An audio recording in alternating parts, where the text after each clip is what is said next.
Good morning. It's 3 minutes off. Did you hear what I just said there? I just said good morning. Do you know the conversation we were having off air just then?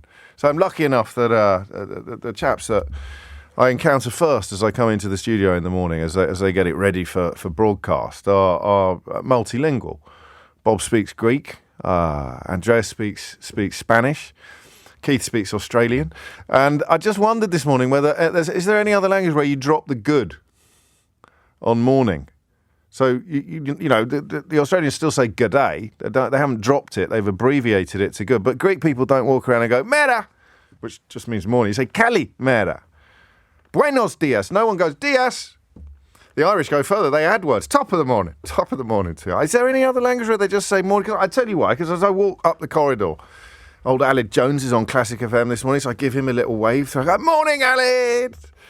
And then Jenny Faulkner is on. Morning, Jen. But I don't say good morning. Is English the only language where you drop the good, or are there must be other languages, do you think, where you don't say good? It's just the few, the tiny. The French people don't go around going, jour, do they? Jour, mon ami. Jour, Keith. I don't know. Anyway, that's how my mind works. I don't know why, but let's not overthink it. Water bills are likely to increase in bid to help clean up rivers. I'll just read you the headlines and then you'll get an idea of where we're going with this. Plastic wet wipes ban planned in England to tackle pollution, and then Saint David of Attenborough, has given a very simple, pithy quote that simply states that every river in England is polluted. How does this work for you? I'm going to come into this from a slightly different angle from usual, partly, and I'd already got this plan actually before I heard the a little clip at the end of Nick's show there from the lady in Henley saying that she'd seen a tide mark of poo on a swan. There are times, I think, where you have to slightly readjust or a tide mark on a swan, you have to readjust your radio. I think, did I hear that correctly? Hello? Did I hear that correctly? A tide mark on a swan. And that's Henley, which is, you know, a beautiful part of the River Thames. As I get older, everyone's ringing me now to tell me about other languages. I'll never learn. How many years have I been doing this job? And now my switchboard's going to be completely clogged up like a river full of plastic wet wipes with people saying, no, James, in Germany, we say Morgan.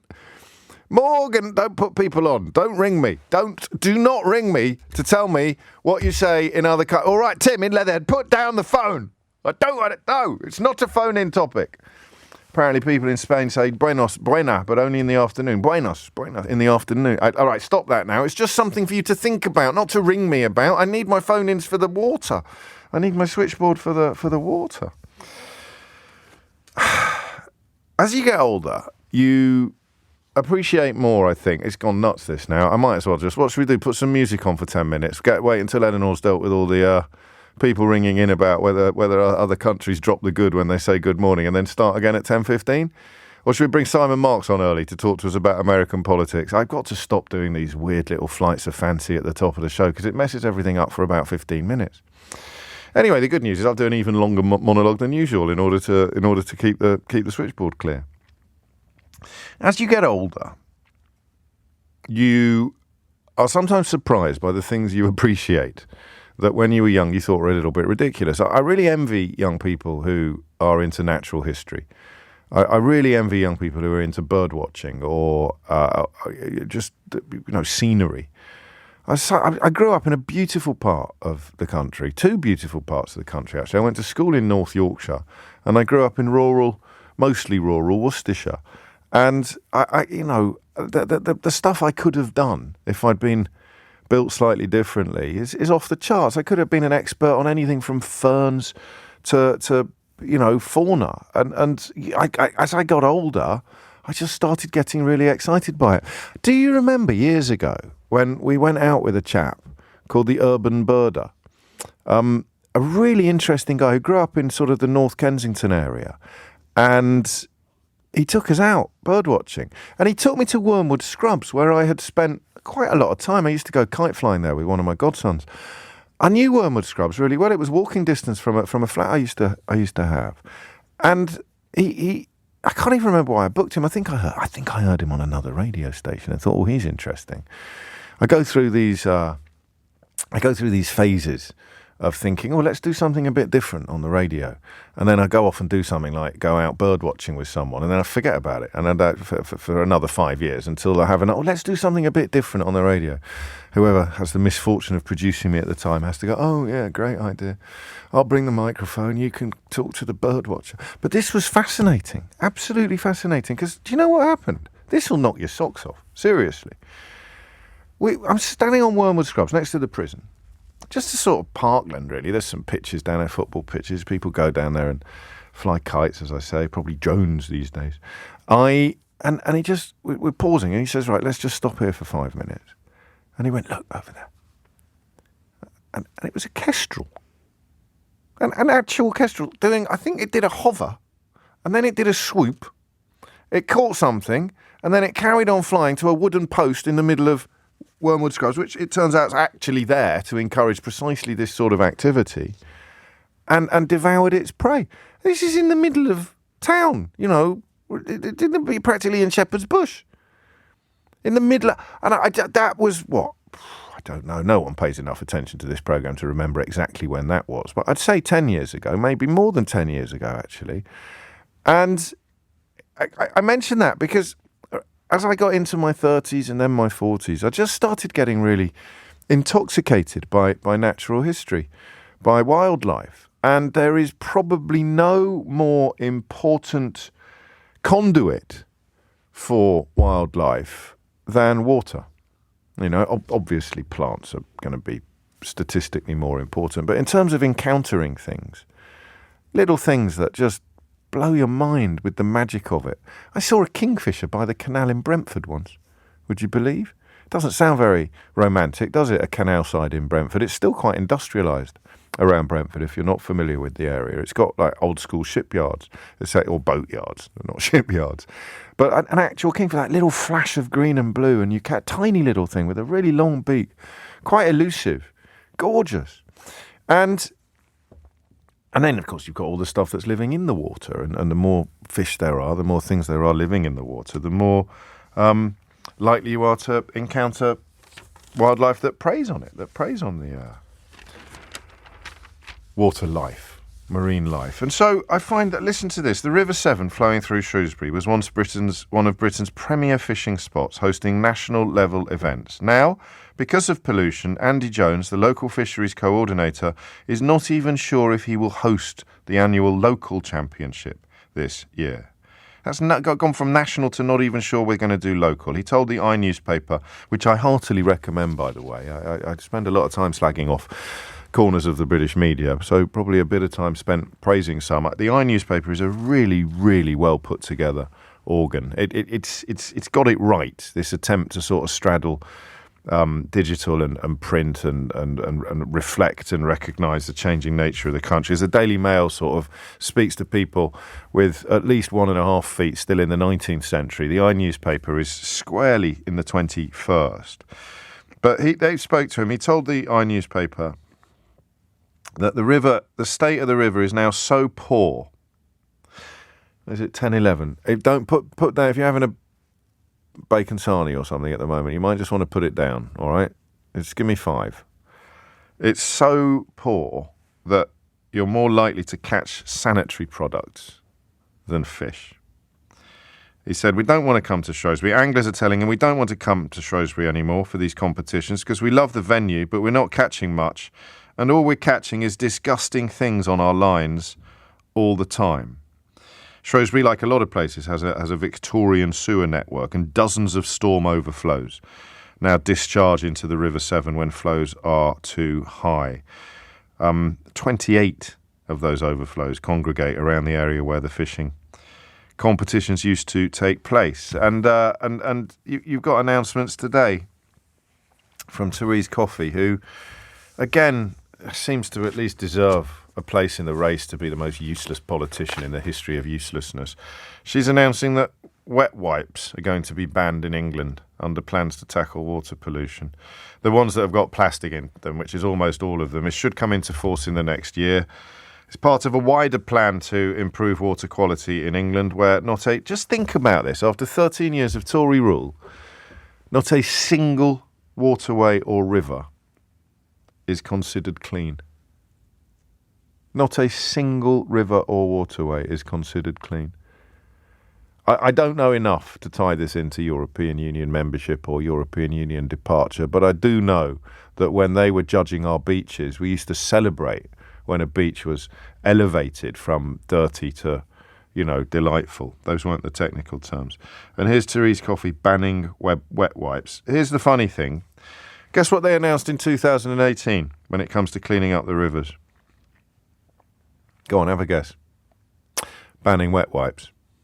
Guess what they announced in 2021, or at least they had a government consultation on in 2021. Yeah, banning wet wipes. Guess what they decided against doing following another consultation earlier this year? Go on, have a guess.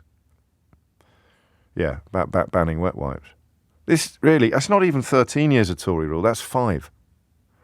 To be fair, if it's 5 years of Tory rule, that's probably 4 prime ministers. May, Johnson, the other one, Sunak. 4 prime ministers, 5 years. And here is your governmental intervention on the issue of wet wipes. 2018, we will eliminate plastic waste, including wet wipes. 2021, we have conducted a consultation on banning wet wipes, and 96% of people said they supported the idea. 2 years later, we've conducted a consultation on banning wet wipes, and we've decided against it. Step forward, cometh the hour, cometh the turnip lover. Therese Coffey steps up to the plate and announces, well, we're going to ban wet wipes. Boots and Tesco have already stopped the sale of wet wipes, which contain plastic. That's the crucial point here, the ones that are quite hard to tear because they've got plastic in them. We're told it's part of a broader strategy, a plan for water. After 13 years in power, River Action UK have already said the government have been asleep at the wheel, and they have allowed rivers to fill up with untreated human effluent and toxic agricultural pollution. Listen, I know that you're supposed to be getting cross today about transgender children or e-scooters or what else is there? Probably refugees. They're always around the place. But my God, if we can't all agree that if the state of our waterways is, if our waterways are full of filth at a level that simply didn't used to be the case, then someone should be carrying the can for this. No? And if it's not the government or the Secretary of State for the Environment, then who the hell is it? This is the woman who responded to the rationing of salad products in this country by telling you to eat a turnip. And then do you know what happened? The biggest turnip farmer in the country came out and said his business has been completely beggared by Brexit. Funny how this stuff doesn't get reported quite as widely as you might expect, isn't it? So I want to dedicate today's programme to fishermen in Shrewsbury. It's a bit of an odd one, that, if you're just tuning in, because what I want to know is the personal impact for you as a swimmer, as a fisher person, as an enjoyer of wildlife, as someone like me who has discovered the joys of natural history relatively late in life. I mean, I'm very lucky in that I do the bulk of my communing with nature at the seaside. I like to get to North Berwick up in Scotland. I get to North Norfolk a lot, where you have the wading birds, and I don't think that side of things, because it's sea-based marine life, I don't think that side of things has been as badly affected by the pollution as the waterways. You remember when Fergal Sharkey first started popping up in the UK media, and because of his background as the lead singer of the Undertones, and then subsequently, of course, a supremely successful solo artist, the first reaction was about the incongruity of it.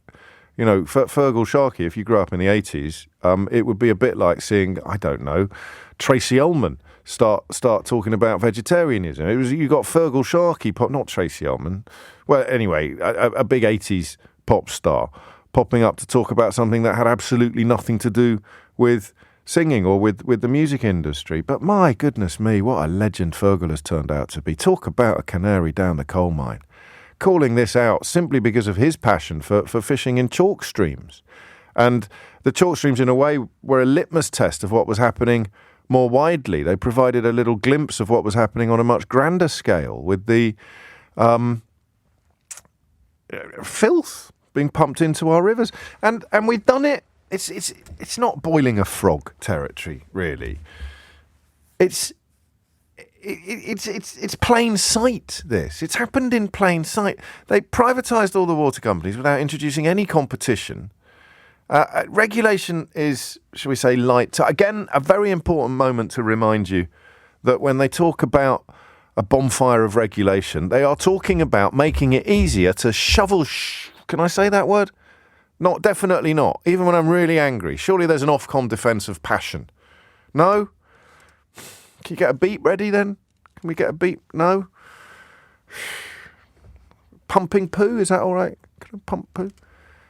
Surely when they are pumping poo into... That's what they mean when they talk about, let's have a bonfire of regulations. Jacob Rees-Mogg, they're talking about whatever sector he's talking about. They want to do the equivalent of making it easier for water companies to pump poo into your local river, into your local waterway. And because of the actions of these ludicrous lobby groups masquerading as think tanks without ever telling you who pays their bills, it gets presented to you in the British media as libertarianism or free market ideology. It's not. It's just here's someone with a ton of money who still wants more, doesn't care who suffers in the pursuit of their profit. So if they happen to be the shareholders in a water company, then please, let's get rid of big government. Let's get rid of state. Let's have a bonfire of regulations. Fast forward a couple of years and they're pumping poo into your local river on a scale that frankly beggars belief.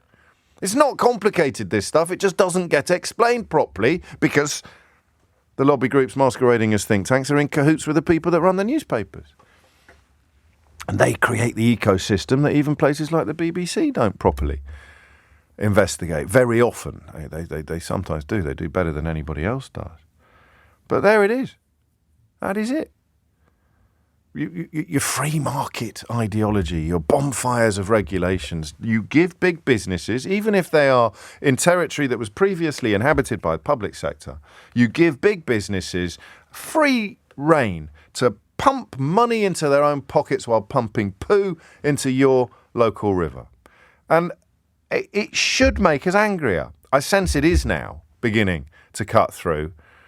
And Therese Coffey's answer is to ban the wet wipes that they said they were going to ban in 2018 and then said they were going to ban after a consultation in 2021 and then said they weren't going to ban after a consultation earlier this year. And let me check the time. At 20 minutes past 10 this morning, the plan is to ban them again. Can I get the phone lines open yet? If people start ringing in about foreign languages and saying good. Thank you for that. Apparently they say Morgan in Germany. Did you know that? I want you to tell me what's happened in your area. I mean, do the politics, do the big picture stuff, please, as well. 0345 6060 973 is the number that you need. But I want to know what's happened. The stories that because sometimes it's these stories that hit me harder. So there's two headlines here. Water bills are likely to increase in bid to clean up Britain's rivers. That's a big, important headline.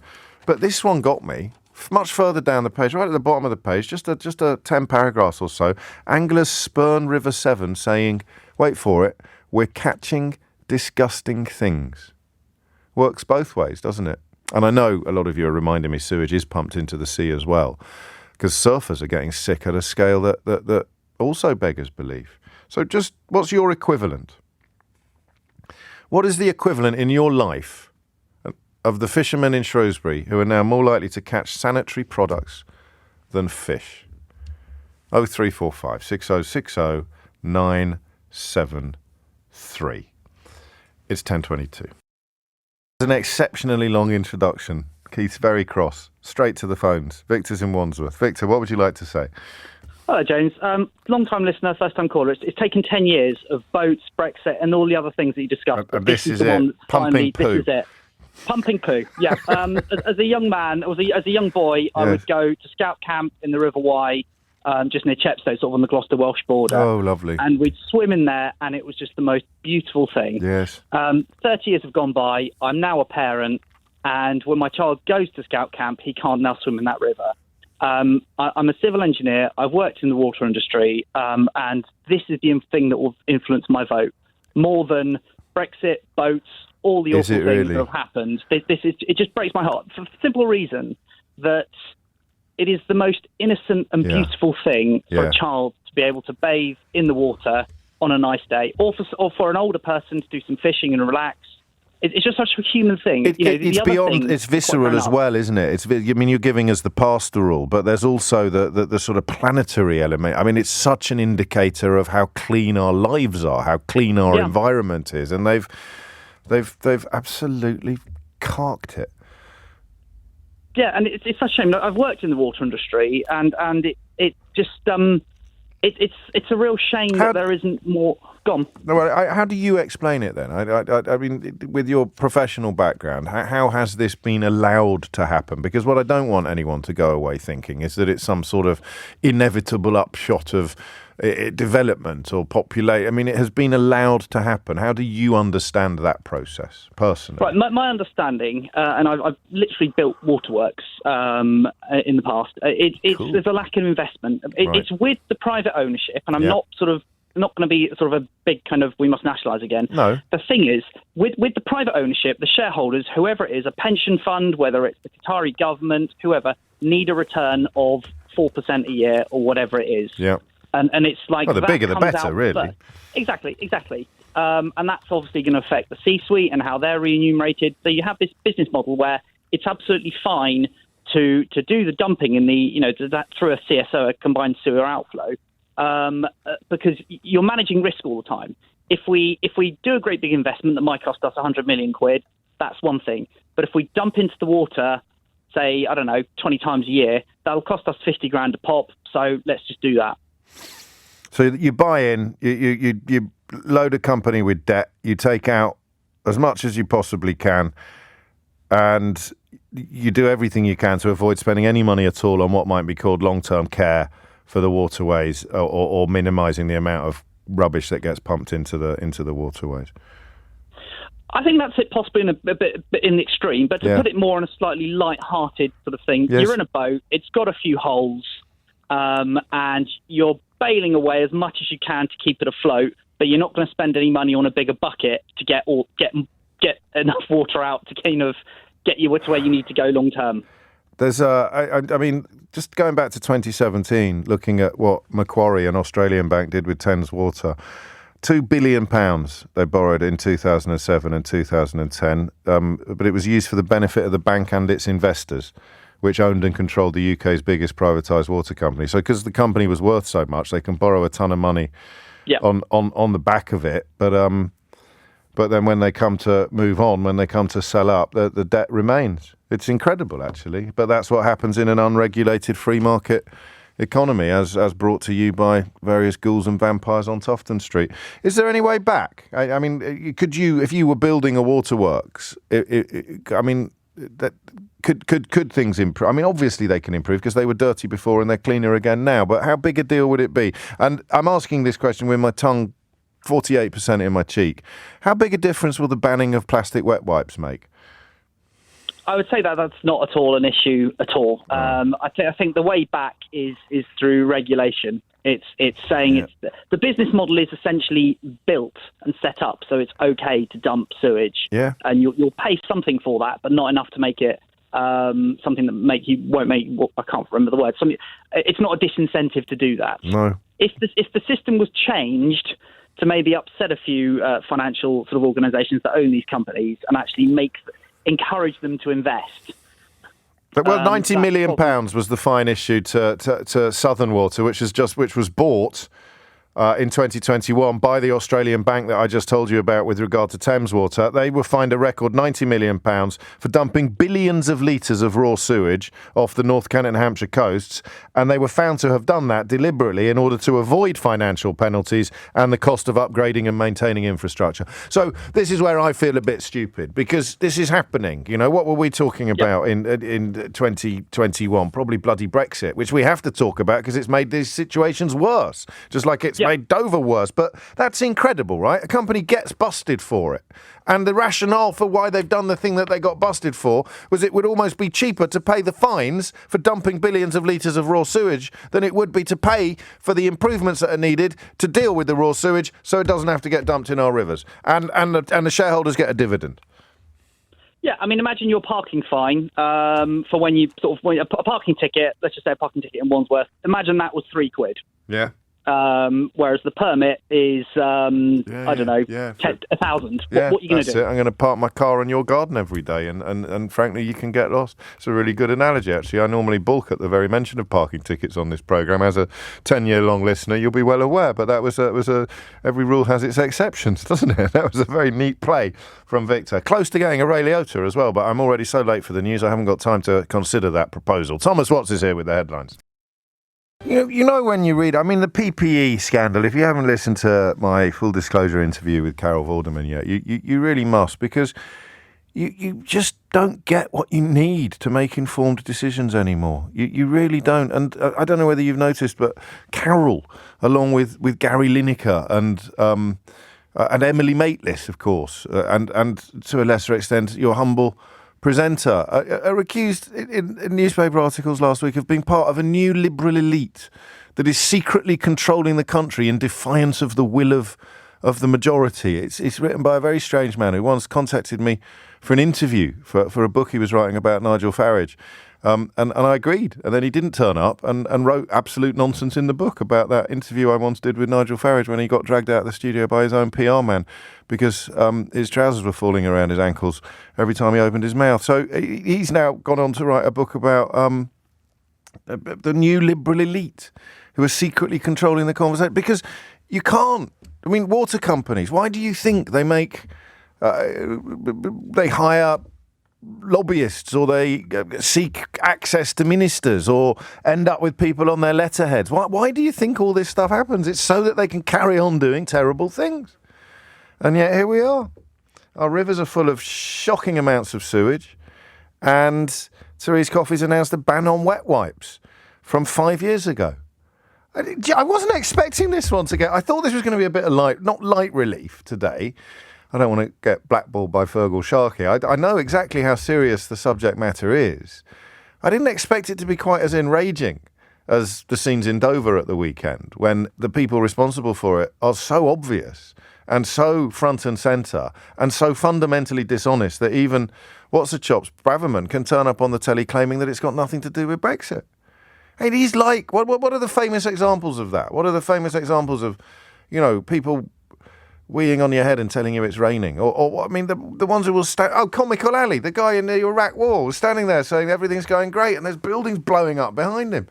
We used to think that was sort of, comical. That's how he got his nickname. We've got Suella Braverman doing it now. It's been contradicted by Downing Street, even as she tries to make claims about the ethnicity of child sex offenders or about the involvement of Brexit in the chaos in Dover. She's not even caring about whether it's true or not. All she cares about is whether or not it appeals to Billy Buncher numbers on Twitter. And, of course, the editorial floor of the Daily Mail. And is in Teignmouth in Devon, which is, a beautiful part of the world. And I think, were you a canoer or a surfer? I forget.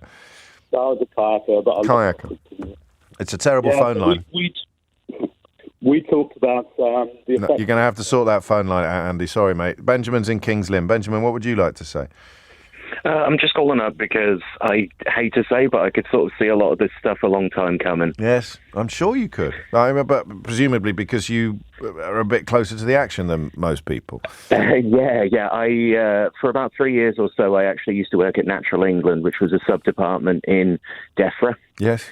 And unfortunately, that was back when I had Michael Gove technically as my boss. Right. I guess you could say, instead of Therese Coffey, but I would say that they're two sides of the same coin. I'd probably swap Coffey out for Gove, but maybe not. Tell me more. I don't blame you. Tell me more. So basically, after we had the EU referendum vote in 2016, within the next 9 months or so, we were given guidance, which fortunately is now publicly available on the gov.uk website, basically saying that we're looking at a department at a loss of 90% of our funding. That's 90. Yeah. Now, given the total funding was 330 million, that would leave a pot of just 33 million.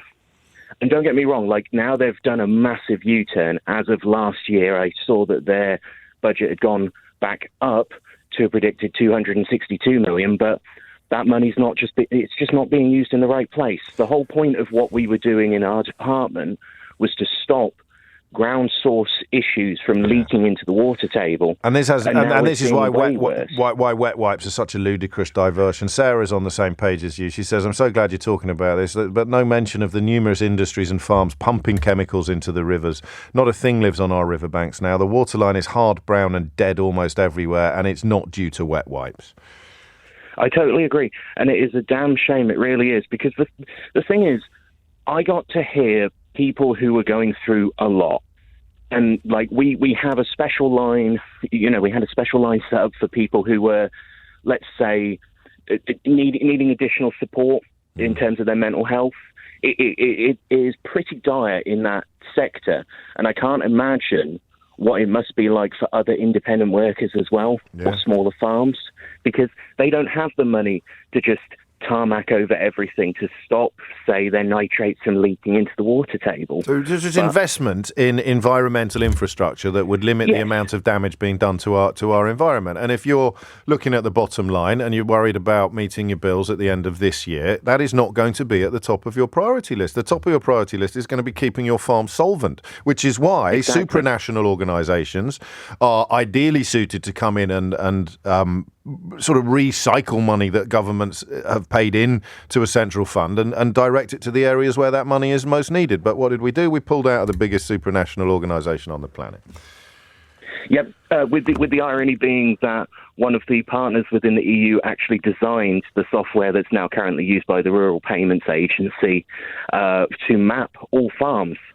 So any time that, just to sort of give a brief overview, the way that we check a lot of this stuff is that we use a system of satellites that are meant to map and project the data based off of yearly feedback that's given by the farmers. So they'll have hedgerows which are labelled in a certain way, they'll have fields that are labelled in a certain way, but now, because of these agri-environmental schemes that have been ongoing about, I'd say, 8-9 years now, all of this stuff is meant to be mapped. We're meant to know where the chemicals are kept. We're meant to know which, it stresses me out because I had to leave because I got so stressed within my job that I actually developed a heart condition. Oh, man. So, because you care too much. Passionate about this. Because you care too much. You're also close to the part of the world I was talking about as being one of the areas where I have enjoyed some of my most beautiful moments of communing with nature. Do you know much about whether or not the sea, because I know that, I think we'll go back to Andy and Devon shortly, and kayakers and surfers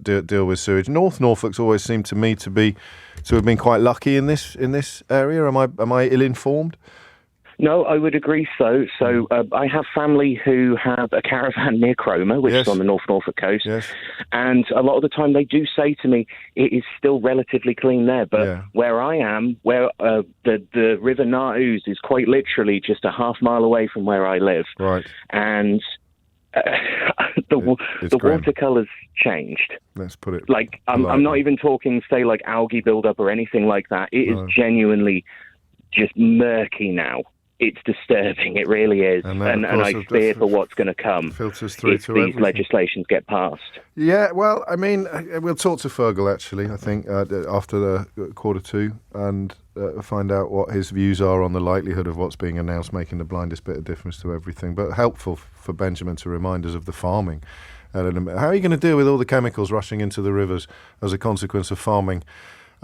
Having its funding for environmental protections enormously reduced. Therese Coffey. Well, we're banning wet wipes. Okay, and if that doesn't work, could you have you thought of eating some turnips? That's it. That's her contribution to public discourse since becoming Secretary of State for Farming and Rural Affairs, Environment, Farming and Rural Affairs. Deal with shortages of salad products, which are a direct consequence of the Brexit that your party flogged by eating more turnips. Don't mention the fact that the biggest turnip farmer in the country says that he's not producing anything like what he used to as a direct consequence of Brexit. But also, if the wet wipes ban doesn't stop farmers pumping chemicals into the rivers, or at least investing in what is needed to minimise the amount of chemicals making their way into the rivers, maybe we could. Could you build a wall of turnips by the riverbank to stop all the? And she's not even the worst in the cabinet. 10:48 is the time. There's a very important story in the news today about Nazanin Zaghari-Ratcliffe and the government, the UK government's repeated failures to help her when they could have done. Have I told you my embarrassing story about Nazanin Zaghari? Well, more about Richard, her husband. I think I can now, probably. I may take advisement on that if I haven't already. 10:49 is the time. I sort of mentioned earlier that when Fergal Sharkey first started popping up in broadcast media, warning against the damage that was being done initially to chalk streams, but subsequently to all waterways in this country, it was hard to imagine just how quickly he would be proved completely right about everything, which is not an introduction I often offer to guests on this programme, but Fergal joins me now, and I think that's probably a fair summation, isn't it? I know you're a famously modest man, Fergal. Coming from you, James, I'll take it. But this, I mean, joking aside, this is probably even worse than you feared 10 years ago. It extends away beyond that. I, with some local people, did some testing down on Tankerton Beach at Whitstable just over a week ago. Looking at E. coli levels in the sea on the beach at Tankerton, and they came back, and my understanding of it, the level they came back at would be regarded as high risk, probably unsafe. Yeah. That's the sea on the beach at Tankerton. I think we now know over the last 3 years, water companies have spent 7.4 million hours dumping sewage into rivers. We now know that every single river in the country is polluted. One of the biggest sources of that pollution is, curiously enough, the water industry. And government seem to have completely lost control of the whole thing. I mean, lost control or looked away? Well, probably a bit of both, to be perfectly honest. Yeah. We've ended up with decades of political indifference, if I'm being honest. And then that coupled with a regulatory system that has clearly failed, and certainly failed in its objectives to protect you as a bill payer and us as people who like to enjoy the environment. And no finer point than today, where government have, for the third time in the last 6 months, to give you an idea of the chaotic nature of all of this, for the third time in the last 6 months, today, government announced yet another water plan. For I think the third time in the last 3 years, they've now announced they're going to ban wet wipes. Well, no, hang on, because in 2021 they announced they weren't going to ban them after all. Oh, right. Well, I take that one back then. No, you're right. There were 3 announcers of a ban, but the last announcement was an unban, and now they've gone back on the unban with another ban, which ties in with the 2 bans that came before the unban. Well, you see, that works very much like the announcement they made today at the £1.6 billion investment, because that clearly overrides the announcement they made last August at a £3.1 billion announcement, which overrode the £2.7 billion announcement before that, and the £12 billion announcement before that. And it makes you think, is anybody actually in charge? And they're just acting in a way they feel they need to be seen to be doing something, but they've got no interest at all in actually doing anything. I mean, the bit that perhaps ordinary mortals don't get is if I was pumping sewage out of my window, I would get into trouble. And in order to stop pumping sewage out of my window, I wouldn't expect or receive a government investment, because, the sewage is a consequence of my enormously profitable whatever it is. So that's where people struggle perhaps to fully appreciate the scale of the scandal, because these companies are hoovering money up at a rate of knots while pumping effluent into our waterways. It is a fine testimony to the idea that sewage and pollution has become highly profitable. Yes. In very, very round numbers, these companies have extracted about £72 billion worth of value. And by the way, that's our money.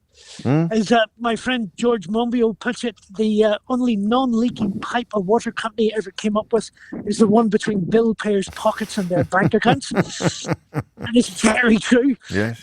The simple truth is it has become nothing more than a legitimised rip-off, and we're the ones being ripped off. To add to your agony, of what the regulator wrote to water companies a year and a half ago, telling them that we as bill payers have provided all of the funding ever was needed and was necessary to fix this sewage system, and clearly they haven't invested that money in the infrastructure. Question becomes, what happened to money? And can we have a refund? Can we have a refund? Which is, I fear, a rhetorical question. On a personal level, Fergal, how do you account for... Because, I mean, the public interest in it and the public anger is higher than it's ever been, but if it wasn't high enough to stop it from happening. So given that it is so visceral, so it's so intrinsic to existence, water, how do you account for what I would call the apathy of much of the public on this issue? For me, it's not apathy, James. What it's is it? The system that we create. We elect politicians, we elect the governments, we create these organisations to take care of big things like that. Yes. So that we can get on with just living our lives, paying our bills, paying our heating bill, our water bill, which just went up at the 1st of April, and that there's somebody out there called government and government departments and regulatory bodies acting in our interest and taking our concerns into account. And clearly on this occasion, none of that was happening, or it was happening at such a low level. We've ended up in the catastrophic situation we're now in. That's a very good point. It's when we have a government, we've all got our own jobs to be getting on with. Therefore, you presume that something as straightforward as making sure the rivers aren't full of sewage would be something you don't have to personally worry about. Correct. And nor should you, by the way. You should be able to take your kids to the beach. This is Easter. You should be able to take your kids to the beach and let them go paddling and go swimming without giving it a second thought. But here's the thing. We now know that there was 1,500 separate pollution incidents at blue flag beaches last year. And water companies spent something like 8,500 hours dumping sewage onto blue flag beaches. It's incredible. It is incredible in every sense of the word. Final question. Is there any hope? There must be. I mean, it can't stay like this forever. Listen, there is hope, because this announcement today for me actually is nothing more than an act of desperation by a government trying to look like it's in charge, driven purely and cynically, in my opinion, by the fact the local elections are but a month away, and the level of anger and outrage I see. Bingo. I can guarantee you this is going to cost government votes at the next election, as it should. And that is why, because I was confused until you said that. That is why I'm being sent leaflets of Conservative politicians that don't mention the Conservative Party and are printed on green paper. Correct. You're a genius, man. Everybody wants to greenwash their own filthy reputations. Up to and including the Chancellor of the Exchequer. I couldn't understand it. Why are they all putting out leaflets prior to the council election that are green and are making ludicrous claims and not mentioning the fact that they're Conservative politicians? And there it is. Fergal Sharkey, tireless campaigner for cleaner waterways. Thank you, for as always, for your time. Remember, you can listen to my brilliant full disclosure interview with Fergal. I say brilliant as a listener, not as a participant. You can download it from Global Player. It was a really lovely conversation, including if you are a big music fan, and if you are, then you'll know exactly where the undertones sit in the pantheon of the British and Irish rock music. You will get a genuine scoop. You'll find out about the moment that the band began to finally fracture. 10:57 is the time. Let's go back to Andy in Teignmouth. Kayaker, I think you nearly lost your hand, you were telling me last time we spoke. I did. I ended up with an infection as a result of getting human fecal matter between two layers of my skin when I was out kayaking. I've got all their albums as well. What I was going to say, though, is that I live right down by the side of the river. Right. And as a result, when I go to the toilet, I can't just walk down to the river and go to the toilet. No. Also, my toilet can't empty into the river via a pipe. And it also can't empty into the local sewer because we're too low. Yes. So it empties into a tank in the back garden. Which you then pay to have emptied. Oh, yeah, but it gets better, though, because what happens is I pay 200 quid to get that tank emptied. So the little farmer comes along with his lorry. Yep. He pumps it out, and then he takes it down to a water treatment plant, which I can actually see out of my window. It's on the side of the river. And he legally has to provide me with a ticket telling me what he's done with my effluent. So of that 200 quid, 100 quid goes to the people who run that waterworks. Then, if it's raining, they then dump my effluent back into my river, and I see it go right past my front window. And that 100 quid is then paid out as a dividend to the shareholders of that water company. So I can't do it. I go to prison. I can't go down and put it in myself directly. That's incredible. I can't run a pipe You know, that would be outrageous, wouldn't it, if there was a pipe coming from my loo? But it just goes to them, they dump it in, and they give that 100 quid to their shareholders. That is objectively incredible. It's also the world's worst game of poo sticks, isn't it? If you really can watch it floating past your... That's incredible. I mean, that was what I was trying... That's the point I was trying to make with Fergal, with my slightly confused point about pouring sewage out of my own window. But that's real life. That's absolutely incredible. I would get arrested. If I put a pipe down and just let it flow straight into that river, I would be arrested. Instead of which, I have to give 100 quid to the shareholders of this water company to let them do it. Just to transfer it and release it into the river from a couple of hundred yards up the road. Yeah, I don't think there's a better illustration of the problem. I don't think we'll hear a better illustration of the problem than that. And that's not a situation that has come about by accident. That's a situation that has been constructed and created by holding an individual householder to a higher standard than the company's charged with keeping our waterways clean. In a nutshell, yes. You know, I would get prosecuted. I would get all kinds of things done to me if I did that. You know, I'd also be a pariah. I mean, if I went down Yes, it's unlikely you'd be Neighbour of the Month, Andy. Yeah, no, I wouldn't be winning any prizes, would I, if I was going down to the beach once every kind of 4 or 5 hours? No. Are you at least you're regular. Are you still kayaking? Yeah, very much kayaking. Good. So, I mean, the other thing is I may actually be paddling through my own effluent. And there on that bombshell, we will head towards the very latest news headlines. It is 4 minutes after 11, and we will return to the water story. Keep an eye on it when we find out more. You will struggle, I think, to find a better account than Andy's there from Teignmouth of what a mess our system is in. Can we make sure Fergal gets that as well? Can we make sure if he wasn't still listening, I know he listens most days, but he's pretty busy today doing the media rounds, but can we get that to him as well? Because that's such a powerful story. It's the sort of thing you'd expect to pop up in PMQs. Andy can't use... His own lavatory feeds into a septic tank, which he pays a farmer to take away, to a sewage processing plant that is, when rainfall is sufficiently high, free to pump that sewage into the river that then flows past his own back garden. Man, some days, Some days. And of course, the trick, as ever, on this programme is to focus on people's lived experience, focus upon what is actually happening out there, rather than on the things that they're desperate for you to get angry about, when to distract attention from all the things that you should be angry about that they are personally and directly responsible for, like Brexit. Here's one that is actually double take territory once again. Social care. Do you remember that brief window when, despite being Conservatives, the government seemed to have actually accepted the scale of the problem facing the social care sector? I think probably more through, what's that word I want? Not contingency. What's that word when you doing it more through their own interests, not opportunity? Anyway, it'll come to me in a minute. More through necessity, more through needing to do it than through any sense of progressive policy making. But the problem became so huge that even a Tory government had to find a ton of money to help develop the social care workforce in England, right? So they pledged at least £500 million for reforms to be spent on training places and technology over 3 years.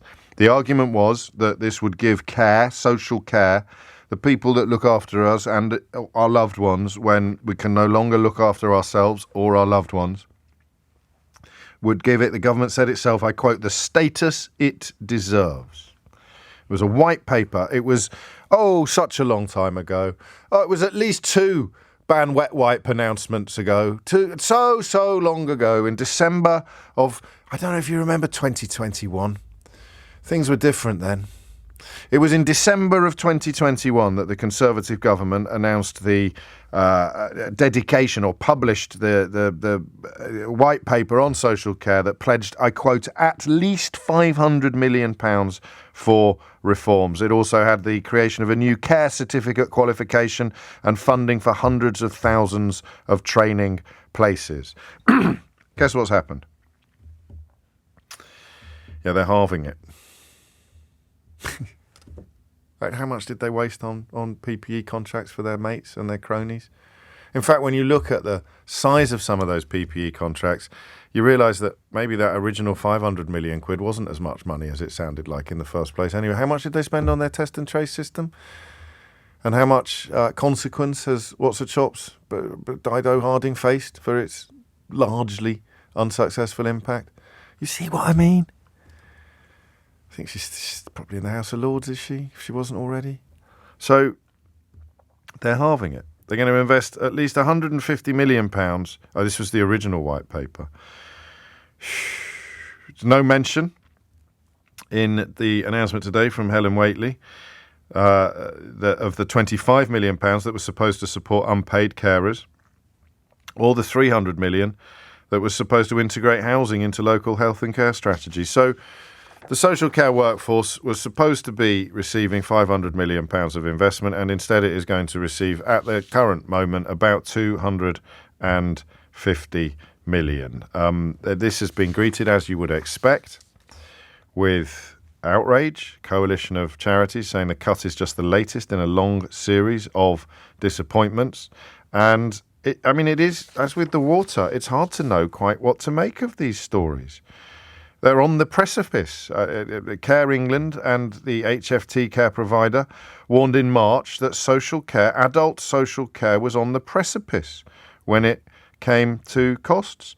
The low level of pay for care staff was considered the biggest barrier to recruitment and retention. So we're going to have to do one of our deep dives, aren't we? We're going to have to just find out what has happened, because the story at first glance doesn't make much sense. You've got a system that is creaking, absolutely creaking under the pressure of demand, that the government recognised in December 2021 was in dire need of serious investment. Therefore, ministers pledged at least £500 million over the next 3 years to begin to transform the way we support the social care workforce. And almost exactly halfway through that 3-year period, they've announced that they're actually halving the amount of money that they're going to spend over that 3-year period.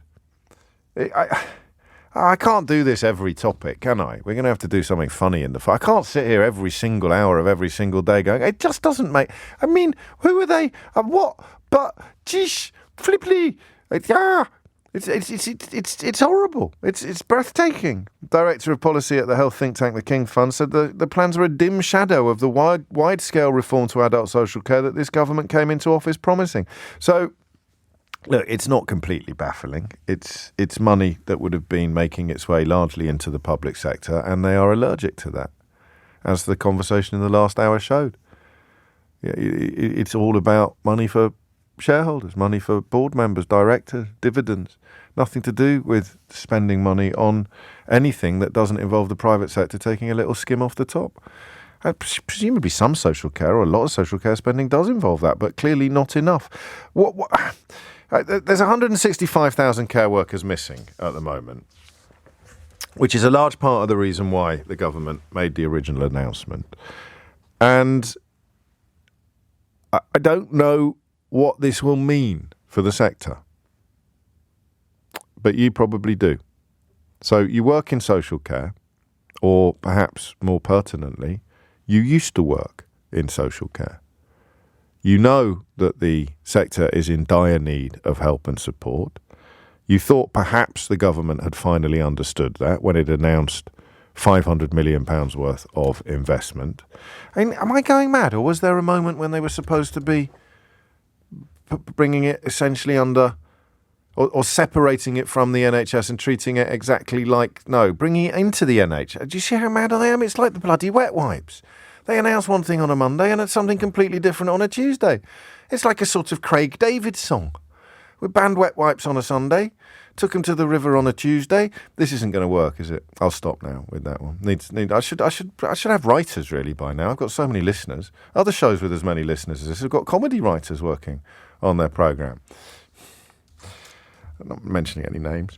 12 minutes after 11 is the time. I thought that social care was supposed to be coming under the umbrella of genuine provision. It was going to stop being so that you wouldn't have these people blocking beds in the NHS because they couldn't get into... Who was Prime Minister then?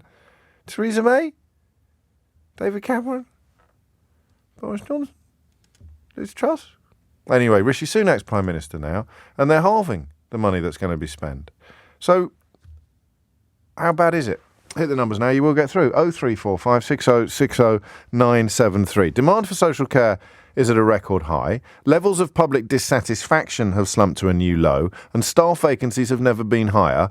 The government is halving. This is a comment from the director of that King's Fund, which, when I say think tank, is not one of the secretly funded think tanks designed to do the bidding of the millionaires who pay their wages but won't tell you their own identity. That's why the phrase think tank is so toxic, by the way, because it applies equally to secretly funded lobby groups doing the bidding of shady billionaires, and also to transparent and entirely good faith organisations dedicated to improving the public good. The director of Age UK, which is, of course, a charity, says you just can't provide really good care tailored to people's individual needs and aspirations if you haven't got the staff to do it. The head of MENCAP, the learning disability charity, said this plan is an insult to a sector that was once treated as a priority for government. And you know, the idea that they sat around a table looking for, savings? Looking for some money? Looking for 500 million quid or 250 million quid there? And they thought, well, you know that thing we announced in December of 2021? Should we unannounce it? Shall we take half of that money back? I think it's best understood as personal care and other practical assistance for children, young people and adults who need extra support. So I'm happy to be corrected on this. It gets a little bit confusing because you might have spent 10 minutes thinking I was talking about care homes. I'm pretty sure I'm not. I'm pretty sure I'm talking about physical, emotional and social support to help people live their lives. So this would include care workers, social workers, community support and outreach workers, supervisors, occupational therapy. Do you see what I mean? So if we focus particularly on children, young people and adults who need extra support, I get scared when I look at stories like this. I get scared because history is littered with regimes that turned their backs on the vulnerable, turned their backs on the people who were in need of support. And the reason generally given for turning your backs on the vulnerable was the cost of it. You want to go right back to basics. You'd go back to the Spartans who, if a baby was born with a disability or was likely to prove to be a drain upon the tribe, they'd chuck them off a cliff. And you can fast forward through various points in history where there was no attempt to hide the fact that human beings who had special needs, as we call them now, were a drain upon the economy. The Nazis inevitably did it, and therefore shouldn't be tolerated or shouldn't be endured. For the record, not drawing direct parallels with this plan, I'm merely pointing out that history is littered with regimes that turned their backs on vulnerable people, people with needs. And here is Rishi Sunak's government halving the amount of money pledged to improve the social care sector. So what's going on? 0345 60 973. And I'm not going to make Marvin Gaye jokes about this because it's actually too serious. But the social care workforce, what is the state of play? How serious is a situation where, for example, vacancies are at an all-time high and satisfaction, if you like, is at an all-time low? It's not the fault of the people in the sector. It's not the fault of the workers. Listen, if I've got 100 jobs that need doing and 50 people doing them, then the customers in that company, the clients of that company, are going to be blooming furious because you've got a 50% maximum success rate. So it's not the fault of the people still there. But just think about this. Demand, record high. Public dissatisfaction, record low. Staff vacancies, record high. So what does the government do? Announce plans to halve the money that they pledged 18 months ago, less than 18 months ago, to direct into this sector. I need help on this. Listen, I can splutter all you need. I can express dissatisfaction or unhappiness or even confusion. But I want to know, as ever on this show, I want to know what it really, really means. not something that's likely to affect me in the near future. But as we always say about these issues, something about which you know nothing until suddenly you need to know everything. It's 11:17. 20 minutes after 11. Thank you for listening today. I'm going to add another dimension to this conversation, which I probably should have added a little earlier. It's about your loved one that needs social care. What is it like when you're trying to get it? So I don't just want to hear from people inside the sector. Crucially, what is it like when someone you love or someone you care for, I presume you also love them, but, you know, what is it like when someone you know needs social care? What happens? How has it changed over the years? What is it like if you're starting now? 0345 6060 973 is the number you need. Let's start with Siobhan, who's in Gravesend. Siobhan, what would you like to say? Oh, good morning. Hello. Really big fan. Thank you. Yeah, I've got so much to say in so little time. Well, actually, take as much time as you want. Seriously.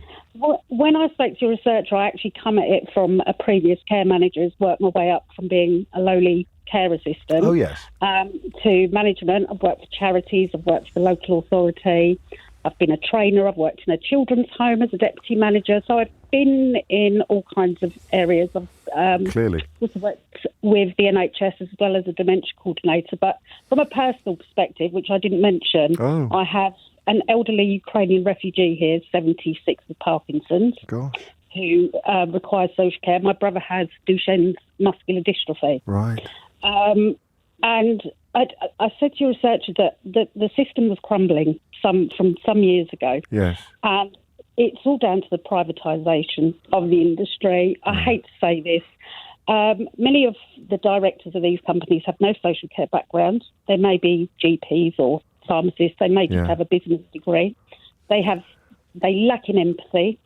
The staff are disposable. I've sat in many senior meetings. Right. A member of staff is complaining because, they've got 75 hours of work. Yeah.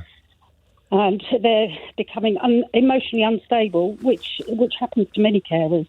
I had a nervous breakdown last year. Oh, Siobhan, I'm sorry to hear that. I can tell from your voice that you still feel it very keenly and very personally, the state of the system. Do you know what? I spoke to CQC a couple of years ago, and I said, because I'd had to leave a job. I've never left a job on a good note because I've just... You get pushed to breaking point and then you break. I do. I've even been told raising safeguardings makes the business look bad when I reported a carer. With even higher stakes, this is the same conversation that we had in the last hour. This is they're doing to the care sector what they've done to the water companies, except instead of pumping effluent into the rivers, they are leaving people in desperate need of care high and dry while treating the people left to look after them like, well, scum. For how long can you turn over staff until there are no staff left? And the pandemic was the breaking point, and some clapping on a Thursday and a pin just wasn't going to cut it at all. And the care certificate, that's laughable. It's useless. I mean, if the pandemic broke it, was it creaking when you started? Oh, absolutely buckling. Yeah. Buckling. So it's another sector that is held together by the goodwill of the people in it. And absolutely. Of all the sectors we talk about, from teaching to the emergency services, yours is the least respected and the most poorly paid. Yeah, and as I said to your researcher, there's kind of a circle that happens here. We don't just make people cups of tea and wash them. We can look after people with peg feeds and tracheostomies. Yeah. I used to do a lot of end-of-life care, a lot of continuing health care, so that's where someone's medical needs supersede their social needs. Very fragile people. And and with frail people as well, we are able to pick up when there's something's not right, there's a deterioration. We're excellent at detecting UTIs. So urinary tract infections. Yeah. Yes. So I'm only saying that because not everyone listening will know what you mean. And if you're picking things like those up earlier, you're preventing. You're saving a fortune.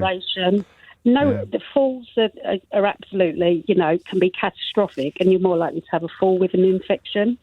I've had doctors say to me on the phone, I've rung up about a client, well, what do you think? You know them really well. Yeah. And I had a lady who was treated for a UTI, and I said, there's absolutely something really, I can't put my finger on it. And I was doing such a simple thing as brushing her hair, and I noticed a lump on her head, and she had a blastoma tumour. Lordy. She was 99, bless her. And do you know what? I was a coordinator then, and I used to pick up a lot of shifts, weekends and evenings. So I used to be a coordinator. It's up there with traffic control. Of course, it is. Spinning plates, aren't you? Except the plates are people. Exactly, yes. Exactly. And I would pick up care shifts every evening, and I was a single parent. And when this lady was dying, I went there every night from the office and went home at midnight until she died. This is what I mean by relying on the goodwill of people like you just to keep everything afloat. So I need to slightly review my introduction when I suggested that this was because the halving of the funding was because none of it would make its way into the pockets of shareholders. I clearly got that completely wrong. So it's a largely privatised sector then. It is, and even, I worked for the local authority last year in a service called Enablement, where we would try to get people independent after a period in hospital or, a hip replacement. And we had a staff crisis there, and, I have to say that there's this hierarchy that you just can't escape, and the bullying in the sector is rife. You won't find a care worker who hasn't been bullied by a manager or a senior manager. And I have. I shouldn't say the name of the company. No, I worked for you probably better company. not, just if they're not here to offer up an alternative. But they're interested, like all institutions, they're interested in reputation protection. They're not interested in accountability or improvement. Absolutely. I mean, if we had, some concern raised or a complaint, those would make me feel sick, because sometimes there were grounds for those. They would just be worried about people keeping people quiet. And in a staff meeting, carers were really up in arms about a lot of things happened when this company took over. And when the carers left, the area manager of this very large company said they can all go. I'll just replace them tomorrow. And yet, I mean, I guess that's, again, it's because the consequences aren't in place, are they? They're just, we can get away with this, out of sight, out of mind. Society's most vulnerable people are society's quietest people. And I mean, are we talking about organisations here, businesses that are looking at what to buy next? They're thinking, shall I buy a chain of burger restaurants, or shall I buy a social care company? Oh, let's buy the social care company. There's loads of stuff we can shave off there. We can stop paying them for travelling between appointments. We can give them more clients per shift, and they're just looking at social care as a cash cow. And one of the reasons I would leave jobs is they would ask me to forge documents and, so that they could then invoice. They could then invoice. Well, there was that, and then, this carer's had no travelling time all day. Right. Well, actually, put those couple of calls on yourself. We'll pay the carer for them, but it looks like they've got the gaps. Wow. No time to do a supervision, just fill in the paperwork and get them to sign it. And, there's a reason that we support these girls, and the supervision is a great environment for them to really, when someone's died in your arms, or, you're really going through it, and you've got personal problems at home, and they need that environment. No one's looking after you. Absolutely not. And it should be a duty of care from your employer. I mean, I don't think that should sound naive. Possibly it does in 2023. Mentally well carers, make for good. It makes our clients' lives better. It's like shattered nurses, isn't it? An exhausted nurse is not as good as a refreshed nurse, and the same with social care workers. So with care. And a 90-year-old client who's had the same carer for 7 years, who's just had enough, is now going to lose a person they've really built a trust and rapport with. And then there'll be this, this never-ending, chain of different people in and out. Why do people keep leaving? Why do people keep leaving? Well, there's no mystery, is there? Do you want? You've taken me right up to the news. You weren't kidding, were you, when you said you had a lot to say? Oh, I haven't even started on the Ukrainian situation. That's another story for another day. We will talk about that another day, I promise. Do you want the good news or the bad news?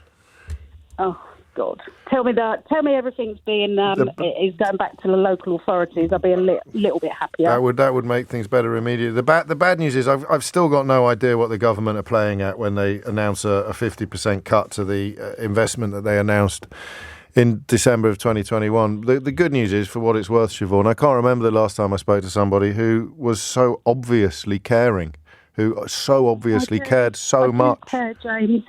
God, I'm going to go now, but it's just horrible. It's horrible. Well, would you let me say? It's a vile, toxic environment to work in, and it's not fair. It really isn't. And it takes your goodness. It takes your goodness and breaks you on the wheel, doesn't it? That's the problem. That's the system. That's the systemic issue. Can I, whether it's appropriate or not, can I just say thank you to you on behalf of everybody you've ever looked after, because you must have made such an enormous difference to their lives in the face of such ridiculous difficulties. And probably by now hundreds of girls I've worked with, and the odd boys over the years who have just done incredible things, really incredible things. Thank you, Siobhan. That's okay. Take care. Thank you for listening. Don't forget to look after yourself as well. I'm trying. Right, carry on. Thank you. All right, 11:31 is the time. That's the stuff that goes on, when you're being told to... What are you getting cross about today? But barges. We're going to put loads of refugees in a barge. That's the important thing. We're cutting social care. People like Siobhan can sod off. Cutting social care. But we're going to be really horrible to those refugees. Or we're going to do... It's amazing, really, what they've done, and what many people, perhaps even listening to this little programme, have waved through. Thomas Watts is here now with your headlines. It is 11:36. I'm still, before we get back to care workers, just a quick word about some of the other stuff in the news. I'm still wrestling with the challenge of not talking about the things that they want us to talk about in the way that they want us to talk about them, while recognising that we probably do still need to talk about them. Are you still with me at the back? I mean, I'm not going to sit here and accept Suella Braverman's invitation to have a fight about her disgusting policies or her utterly dehumanising approach, or of course the fact that she's so... I would, by contrast, point out that for her not to be aware of the 12 refugees shot in Rwanda after protesting against their conditions, in this case food, as long ago as 2018, for her not to be aware of it, to claim to not be aware of it, despite the fact that Yvette Cooper brought it up in the House of Commons when Priti Patel was Home Secretary, the good old days, as they're known, and then not to change her position on how safe Rwanda is after finding out, not even saying, well, I'm going to have to look into this. That just makes her morally corrupt, is the only phrase you can come up with. It means she either doesn't care about the prospect of refugees getting shot, or it means she doesn't care about the prospect of refugees getting shot. You have to at least, you could look into it and say, I'm now confident that wouldn't happen. But if you only found out about it during an interview on the telly on Sunday morning, and in the course of the same interview you insist again that it's safe, without having found out about the thing you didn't know about 5 minutes ago, you are saying either, I don't care about refugees, I don't care about the prospect of refugees that I sent to Rwanda getting shot, or you're saying, I don't care about the prospect of refugees that I sent to Rwanda getting shot. Maybe refugees getting shot is part of the dream she has. Remember when she said she dreams about watching an aeroplane take off? I dream about playing for Kidderminster Harriers in an FA Cup final. She dreams about watching a plane full of refugees taking off. I don't know. Maybe I'm being unfair. Maybe the dream doesn't end with the refugees actually being shot. But there's no other analysis of her responses. So we'll talk about it in that way. I don't care, she'll say, if woke celebrities criticise me for this. No, well, I'm a woke celebrity, mate, and I'm criticising you for not caring about human beings being shot dead as a consequence of your own policies. Prove to me that you care. 0345 6060 973. But there is a little exchange today. I wonder if this has almost happened by accident. It dropped on the 15th of March, but the inimitable Lizzie Durden at The Independent has picked it up. Tim Farron asked a question, to which honest Bob Jenrick, the immigration minister, responded. And the first paragraph of his answer is, it's not new. I don't know if it's new to you. It's definitely not new to me. So when they talk about illegal people coming here illegally, illegal. Listen to this, right? It's just dropped now. So the question was asked in March, and the answer has just been provided by Honest Bob Jenrick, the Immigration Minister. There is no provision within our immigration rules for someone to be allowed to travel to the UK to claim asylum or temporary refuge or make a claim for asylum or protection from abroad. Therefore, the information requested does not exist.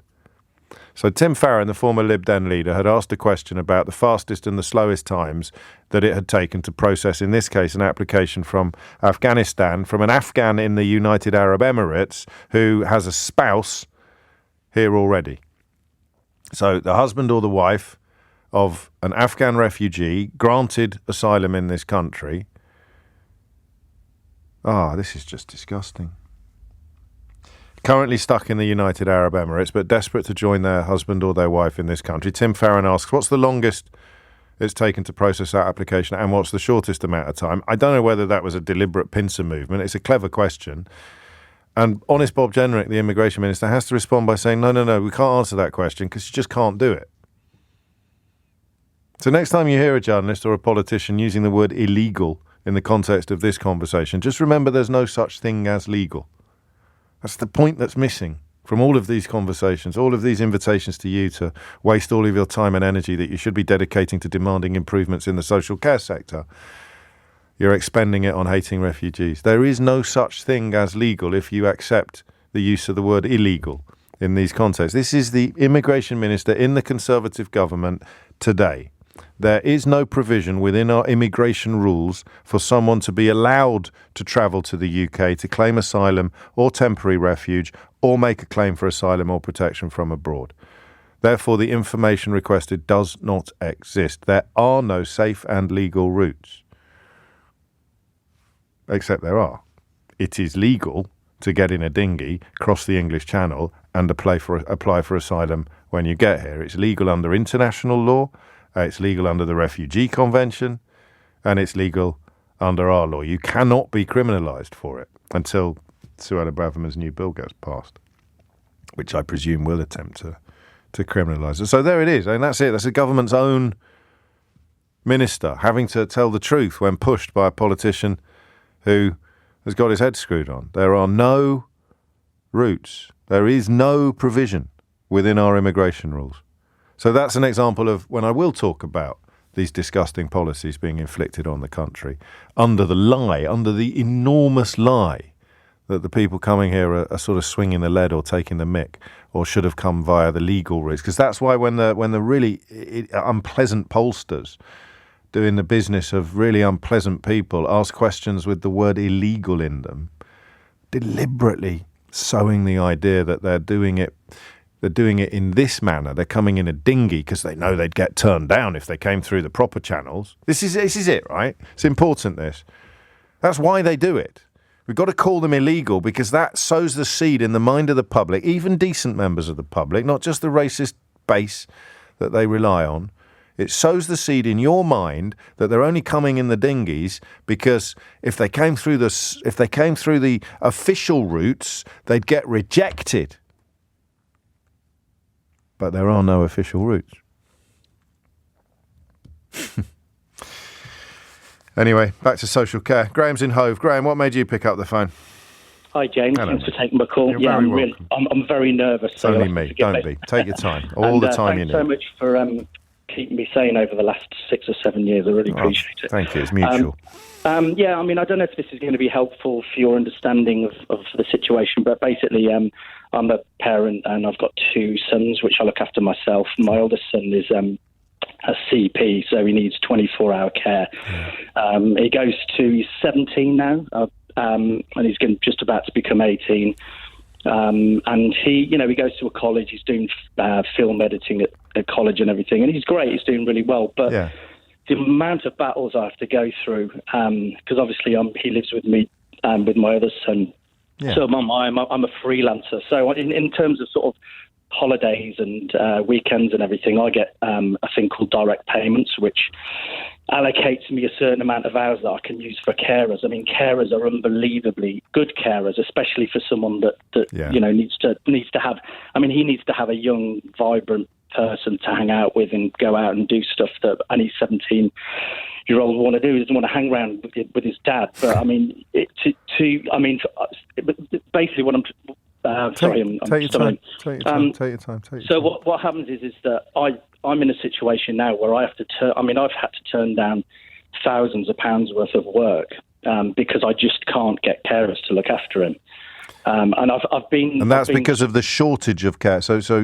It's to do with the allocations. It's to do with the shortage of carers and also the funding that you get. Right. So I have to use that 15. I have to use that 15 hours spread over a 5-day week, and I can't get the help. And so it doesn't work. Logistically, it doesn't work. Yeah. And so I've had so many meetings about this, saying, look, I feel like not only are we being punished because of this situation, but it's a case of punished is. Well. I know why you're using the word punished, but I don't. It's not. And I know you're nervous, so I'm gonna correct you on that. You don't really mean punished. No, I don't mean suffering, perhaps, or enduring, but it's not. It's not a punishment as such. And can you begin to understand why the government, which appeared to recognise in December 2021 the need for more investment and has now decided actually, no, there isn't, we're going to halve that. Can you begin to get your head around that in any way, shape or form? No, I really don't understand it. Anything to do with, and I do apologise for using the word punishment. No, I don't. No, absolutely, you don't apologise. You told me you were nervous, but I know that other people listening would wonder what you meant by that, whereas I know what you meant by that, and you didn't mean what they might think you meant by that. So of course. We don't want to get all kind of, weird about it, do we? Yeah. No. I just don't understand it. I think that it's one of those things that you've often said on your show is that you don't realise how difficult these things are till they actually affect you. Yeah. And anything to do with disability or care is it's a real battle for anything, for absolutely everything, any kind of help, any kind of funding. No votes in it, I guess. There's no, I don't know, do you do a lap of honour? It's just because it's really expensive. Yeah, and out of sight, out of mind. And they rely, just as the sector relies upon the goodwill of workers, so they rely upon parents like you to take up strains that society should be taking up. And that leads us back to all the people telling us that society is too big and government is too big and personal responsibility. And it's just gross. It's utterly, utterly gross. Graham, you did brilliantly. You're so good, in fact, you made me late for this. 11:51 is the time. I think it's worth mentioning that the politics of the moment is directed largely at people who boast about how little they care. I think that might be part of the reason why the Tories are getting away with what they're getting away with. Just this idea, well, I don't care. Do you remember the bloke who said, I don't care about, I don't want to go to France. I don't care about abolishing that freedom for everybody. I don't care about refugees. I don't care. They've turned it. Look at Suella Braverman. Suella Braverman practically turns up on the telly every day at the moment and says, I don't care about them. I don't care about common decency. I don't care about refugees. I don't care about woke celebrities. I don't care. And then we sit here wondering why social care has just had a pledged £500 million investment cut to £250 million, and my switchboard's full of people who will suffer as a consequence. 11:52 is the time. So here's some politics that actually does help people, although I need to find out a little more detail before we can comfortably conclude that it is... well, let's wait and see. Mayor of London, Sadiq Khan, is providing £3.5 million to supply about 10 million free holiday meals to low-income families across the capital over the next year. And he joins me on the line now. Now, normally when you announce something like this, in the next breath, you call upon central government to do the same. Is that what's going to happen today? A bit like that. Good morning, James. The issue is this. I'm at Bubble and Squeak in Hammersmith, where lots of young people are coming along to have a good time, but also having a meal. And what we're trying to get across is, yes, I'm funding now free holiday meals, but I've got limited money and limited powers. What the government should be doing is not just making free school meals available during term time for all children at primary school age, but during the holidays, be supporting children and their families with free meals. Because unfortunately, even those children eligible for free school meals during the holidays have a real stress and their families have a huge stress. But this sort of place in Hammersmith is a lifeline for these families. So my ask of the government is to extend the provision they have so it covers holidays, but also to widen the eligibility, because the problem is many children in low-income households aren't eligible for free school meals because their families, their household income is more than £7,400. And just think about that, James. That's the threshold, to qualify for free school meals, your household income has got to be less than £7,400. If it's more than that, you don't get free school meals, and you definitely don't get free holiday meals. What if you've got loads of siblings? Does that make any difference? No, not at all. So if you've got five kids in a household on £7,401, they don't get free school meals? Absolutely right. And to think about not just the term time and the stress that places on the parents, and you can understand now why many of your listeners are skipping meals so their kids can eat. Many parents are doing 2, 3, 4 jobs, not turning on the heating in the wintertime, because they aren't eligible for free school meals. They live in poverty and they are really struggling. So one of the reasons why the announcement I made for term time free school meals was everybody goes to primary school is eligible, but also the funding I provided for free holiday meals means those who otherwise wouldn't get support can get support. And I've met 3 generations of people in Hammersmith today, parents, grandparents, and the youngsters all benefiting and being relieved that they know at least one meal a day will be nutritional, will be healthy, away from the stigma. But this is entirely charitable. There's no system in place before you... No, even now in the holidays, there's not even on £7,400 a year, you don't get a meal in the holidays. So there are 13 weeks holidays during the year, and for 6 of those weeks, thanks to Marcus Rashford's campaigning, for 6 of those 13 weeks, there is some help if you get free school meals. But for the other 7 weeks, think of Easter, which we're in now. And think Christmas. of Christmas and half term, no help at all. Okay. And the help you get is limited. So what we're doing with this announcement, and it started already, by the way, is helping work with groups like the Felix Project, with the Mayor's Fund to support, as you said, 10 million meals being provided during the course of the next 12 months. But, we can't do this forever because our funds are limited. We've not got the powers. And so we're calling on the government to widen the eligibility so more people are eligible, not just those in free school meals, and to extend it, not just for 6 weeks, but for all 13 weeks holidays. I get it. Address somebody listening to this now who is possibly persuadable that this is necessary, but not currently persuaded. I live in the United Kingdom. It's 2023. I'm vaguely aware of food banks. I know about free school meals. We had them in my day, but there can't be actual children in London going hungry during the school, actually going hungry, or needing this. It's the parents' fault. They should have been able to provide something. I could cook a meal for 30p, a politician might say, or we could just have a tin of beans. How do you get the urgency of the situation over to somebody who is open-minded enough to accept it? Well, unfortunately, in 2023, in the 5th richest country in the world, in one of the richest cities in the world, around half of Londoners are either financially struggling or just about managing, with food prices continue to rise sharply. And the problem is this: there are many parents, mum and dad, both working, both doing 2 jobs each, but really struggling to make ends meet. I'll give you a simple example of the cost of living crisis consequences. The average rent for a private renter has gone up almost 20% in the last 12 months. Food prices have gone up by almost 20%. But pay hasn't gone up by anything like that as well. So you can understand why, if you're just about managing in a normal year, with food going up, with your rent going up, with the cost of living impacting on energy prices and so forth, where you now can't make ends meet. And so you've got to go to a food bank. You've got to now try and find one of our food holiday places to try and make ends meet. And by the way, I'm meeting incredibly proud people with a huge amount of self-esteem, work incredibly hard, do the right thing, in inverted commas, and they're struggling. And, they're coming to these sorts of places because they need support, they need help, but they're also skipping meals. I mean, this is not a Charles Dickens book. This is London in 2023.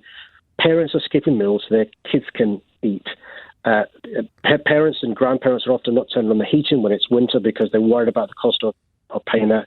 But also they're going to food banks and relying upon additional support because they can't put food on the table. But what if the government say no? What if your money runs out? I mean, in a sense, you've provided a temporary sticking plaster, but when it's torn off, the situation would be worse than if you had done nothing. Well, the wonderful thing about our city and our country is there are some remarkable charities. The Felix Project is one of them. I mentioned one of the ones I'm the patron of, the Mayor's Fund. And so we've got a safety net of charities. But really, are we really saying that it's charities and the goodwill of our fellow citizens should be the safety net when we've got a state that spends a huge amount of money on all sorts of things that I think aren't a priority? So if the government doesn't come forward, the charities just have to do more, have to raise more and do more.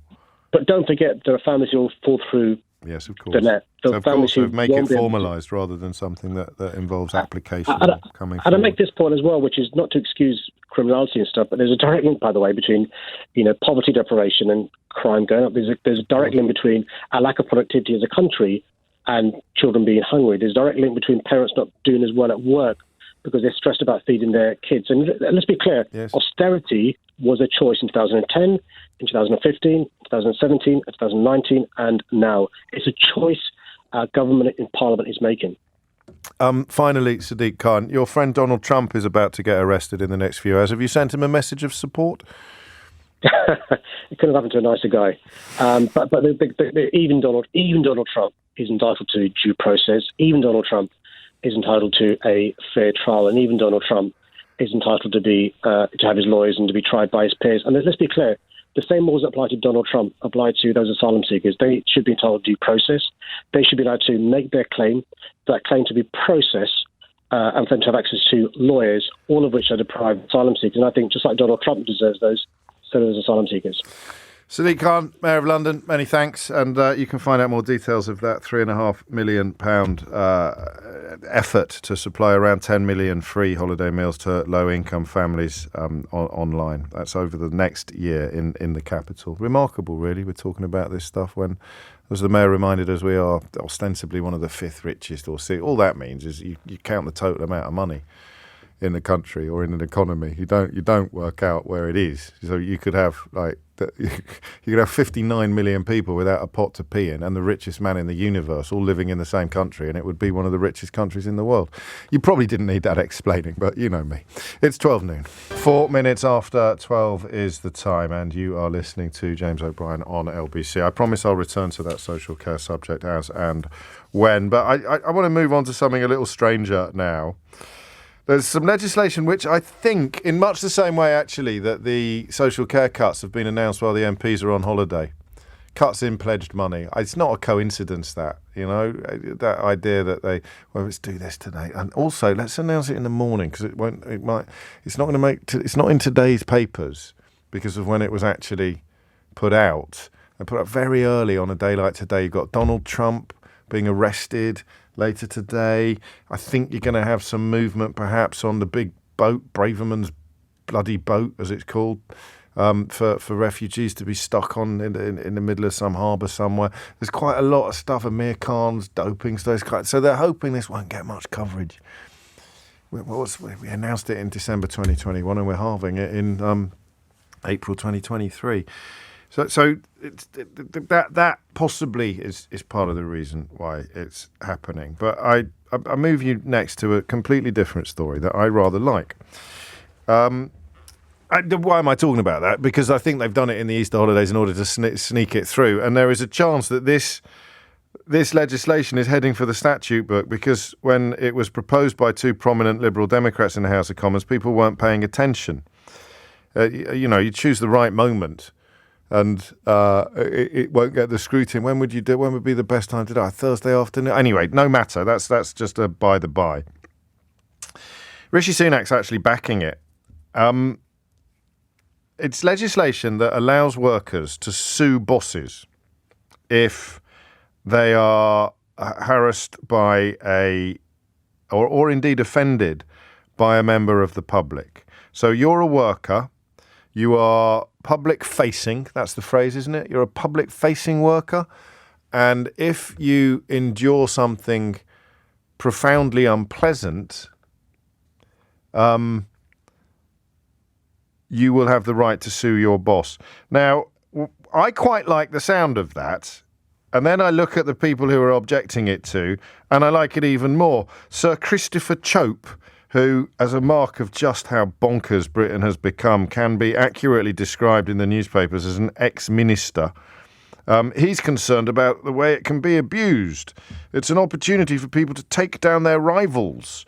I think we could probably... And Craig McKinley says it's a license for employment lawyers to have something of a field day here. So, down with protections for workers, which always slightly too shy to say out loud.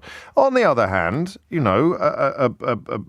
I've worked with people many years ago, not in the media, back in my menswear days. I've worked with people who were serial complainers, and they understood HR and they understood the system better than anybody else did, and they would go to tribunal on a regular basis and have a hit rate of about 50-50. Some you win, some you lose, but it was almost like a side hustle. So I am aware of vexatious, that's a great word, that's the word I was looking for, vexatious complaints. But I don't think we talk enough about public-facing jobs. It was Weira Hobhouse and Baroness Burt of Solihull who introduced this. It creates legal liabilities for businesses if an employee is harassed in the course of their work by a third party, such as a customer. Now, I think this would include obnoxious customers in shops. It's just the threshold of where harassment is. And that's where you come in. Would it work here? I don't know. Public facing? Probably not. So third-party members of the public who are harassing and offending employees become grounds for employee to take legal action against employer. So this is what I want to examine. I don't have much experience of the workplace because I've been here for so long. And prior to this, I spent a few years on Fleet Street, and before that, mostly menswear. River Island in Worcester, happy days. And then Aquascutum on Regent Street, as you know. I've done a little bit of work in hospitality, but I don't have anything to draw on here. I've got one anecdote that's vaguely relevant, but is actually pretty gross. So I'm not sure I'll share it with you. You will have heard it before if you're a regular listener to the programme. Do you remember when that Baroness came into the shop I worked in to return some pyjamas that she'd bought for her son? See, I don't know if that counts as offence or harassment. Because also I didn't know what was in the bag until I opened it and tipped them out, and realised, I don't think I would have told that story on the radio once. I'm not going to tell it anymore. It's too grim. If you ever come to if I ever finish my current book and I'm doing a live show, ask me about the pyjamas and I'll tell you the story. All right, but I don't think I can call it on the radio in the current climate. I've been silenced by political correctness. It had to happen. I've been silenced by the woke mob. It's a grim story. Does anyone remember that story? Do you remember that story? It's a gross story. I'm working in the shop, and a very, very, very posh woman comes in, and she says, "I'd like to return these pyjamas." And I said, "Why is that, madam?" She goes, "My son doesn't like them." I said, "That's perfectly all right." So I take the bag off her and I empty the pyjamas out, and then obviously I pick them up to... It's not that. It's worse. It's worse than that. Now, I could conceivably have been quite damaged by that experience. I could have been quite traumatised, but I wasn't, and I'm being vaguely tongue-in-cheek at this point. But I can conceive of circumstances in which when I say to my boss, as I did, I can't be expected to deal with this woman, he says, "Yes, you jolly well will." And because she was posh, and it was a very posh shop, it was like, well, you can't do wrong, you're peer of the realm. So I'm trying to think of examples of GPs. GP surgeries must be bloody awful at the moment. People taking out their frustrations on a receptionist. But should you be able to sue the GP for that? That's a great example. Hit the numbers now, you will get through. 0345 60 60973. So there you go. There's the first suggestion this might not be a great idea. Traffic wardens? Maybe we've misunderstood the legislation, but let's have some fun with it anyway. Traffic wardens get attacked by a member of the public and the traffic warden sues the employer. Can the employer really be responsible for the behaviour of the clientele, the customers or the patients? It's Section 40 of the Equality Act off the top of my head, which means employers can't harass staff and bosses may be liable for harassment carried out by other workers, but they're not liable for staff being harassed by third parties, such as customers or members of the public. So that's really what I want to look at. And I want to look at it I mean, the problem is, I'll say it'd be good if we could have some funny stories, but then we'll get a story that's absolutely hair-raisingly awful, and I'll feel bad about introducing funny stories into the mix. But I'll let me negotiate that minefield of conversational conundrums. This is the point, isn't it? You would be able to tell me why you genuinely feel your employer should have borne more responsibility for the way you were treated at work by a customer stroke client stroke patient. All right? That's the crux of this. You have to explain why you do feel that the employer should have borne more responsibility. 0345 6060 973 is the number that you need. So you are customer facing. The customer treats you in a way that you find outrageous, and your boss currently just sort of says, oh, that's awful, or he's even worse, says, oh, suck it up. There is no real path under which your employer is held responsible for the way you have been treated at work. I can really see this from both sides now. I like it when I start trying to explain something and it begins to make sense about 10 minutes in. I can see this from both sides now because, I mean, you know, how can I really be responsible? I'm upstairs in the office doing the accounts and a customer comes in and starts having a go at somebody on the tills. How can that be my fault? You should have measures in place to protect. Well, like how? How am I going to be able to do that? But equally, I've been treated absolutely appallingly in the workplace by a client, by a customer, and there is no comeback at all upon the people who put me in the path of that person. I quite like this. Let's have a chat. Let's work it out. What do we think of it? And crucially, have you ever been in circumstances, have you ever been exposed to behaviour from members of the public that really and genuinely leaves you thinking that your employer should have been held responsible for it, that you are actually entitled to some form of compensation for your employer for the way you were treated at work by a member of the public? And that would include everything from patients going into a GP surgery right through to customers being racially abused. That's a good example, I suspect, being racially abused in a shop. It's coming up to 12:15. 0345 6060 973 is the number you need. I'll leave you with one thought, and that is this. We could sit here now and go, well, that's ridiculous, and that could happen, and da-da-da-da-da-da. But if the employer could be held responsible for it, you can bet your bottom dollar they would find many, many more ways of protecting their workers than they currently have. They're never going to do it voluntarily, unless you're very lucky. I've been very lucky over the years with employers. But generally speaking, they're not going to do something they don't have to do just for your exclusive benefit.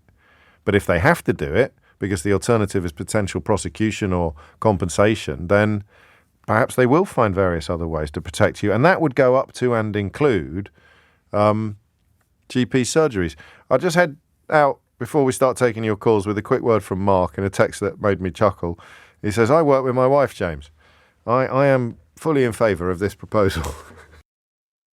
18 minutes after 12 is the time. Tory backlash at law to let staff sue bosses over rude customers. I explained it quite well in the end. Didn't start brilliantly, but I think we got there. So let's find out whether or not it has excited any scintillating responses. We'll start with Jack, who's in Liverpool. Jack, what would you like to say? Hello there, James. Big fun. Thank you, Jack. So I'm a bartender and I work in a bar in the northwest. Yes, no kidding. Believe it or not, yeah. I'm a footballer. I work with a football. No, go on. It didn't have to be in a bar. It could have been in a hotel. Could have been in a restaurant. Of course, it could. Carry on. It can be anywhere. Do you know what I mean? And yes. as you can imagine, the later a bar stays open, the more crazy things, bad things that can happen. Yes. To the staff or to the people who are here trying to have a good time. Yes. And I do think if the bar I work for is owned by a much larger company that has loads and loads of venues across the whole country. Right.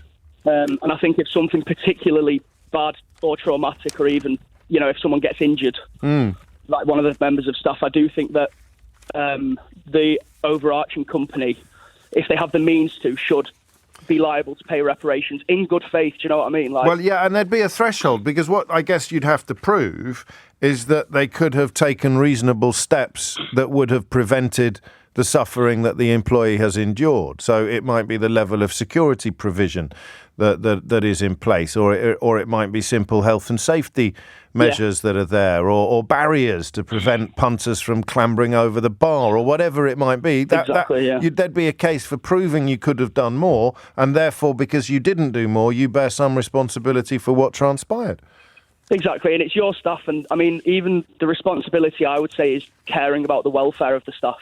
Yes. I think there's a responsibility, that is implied there. And it doesn't. It rarely comes involuntarily. It usually has to be dragged out of them kicking and screaming.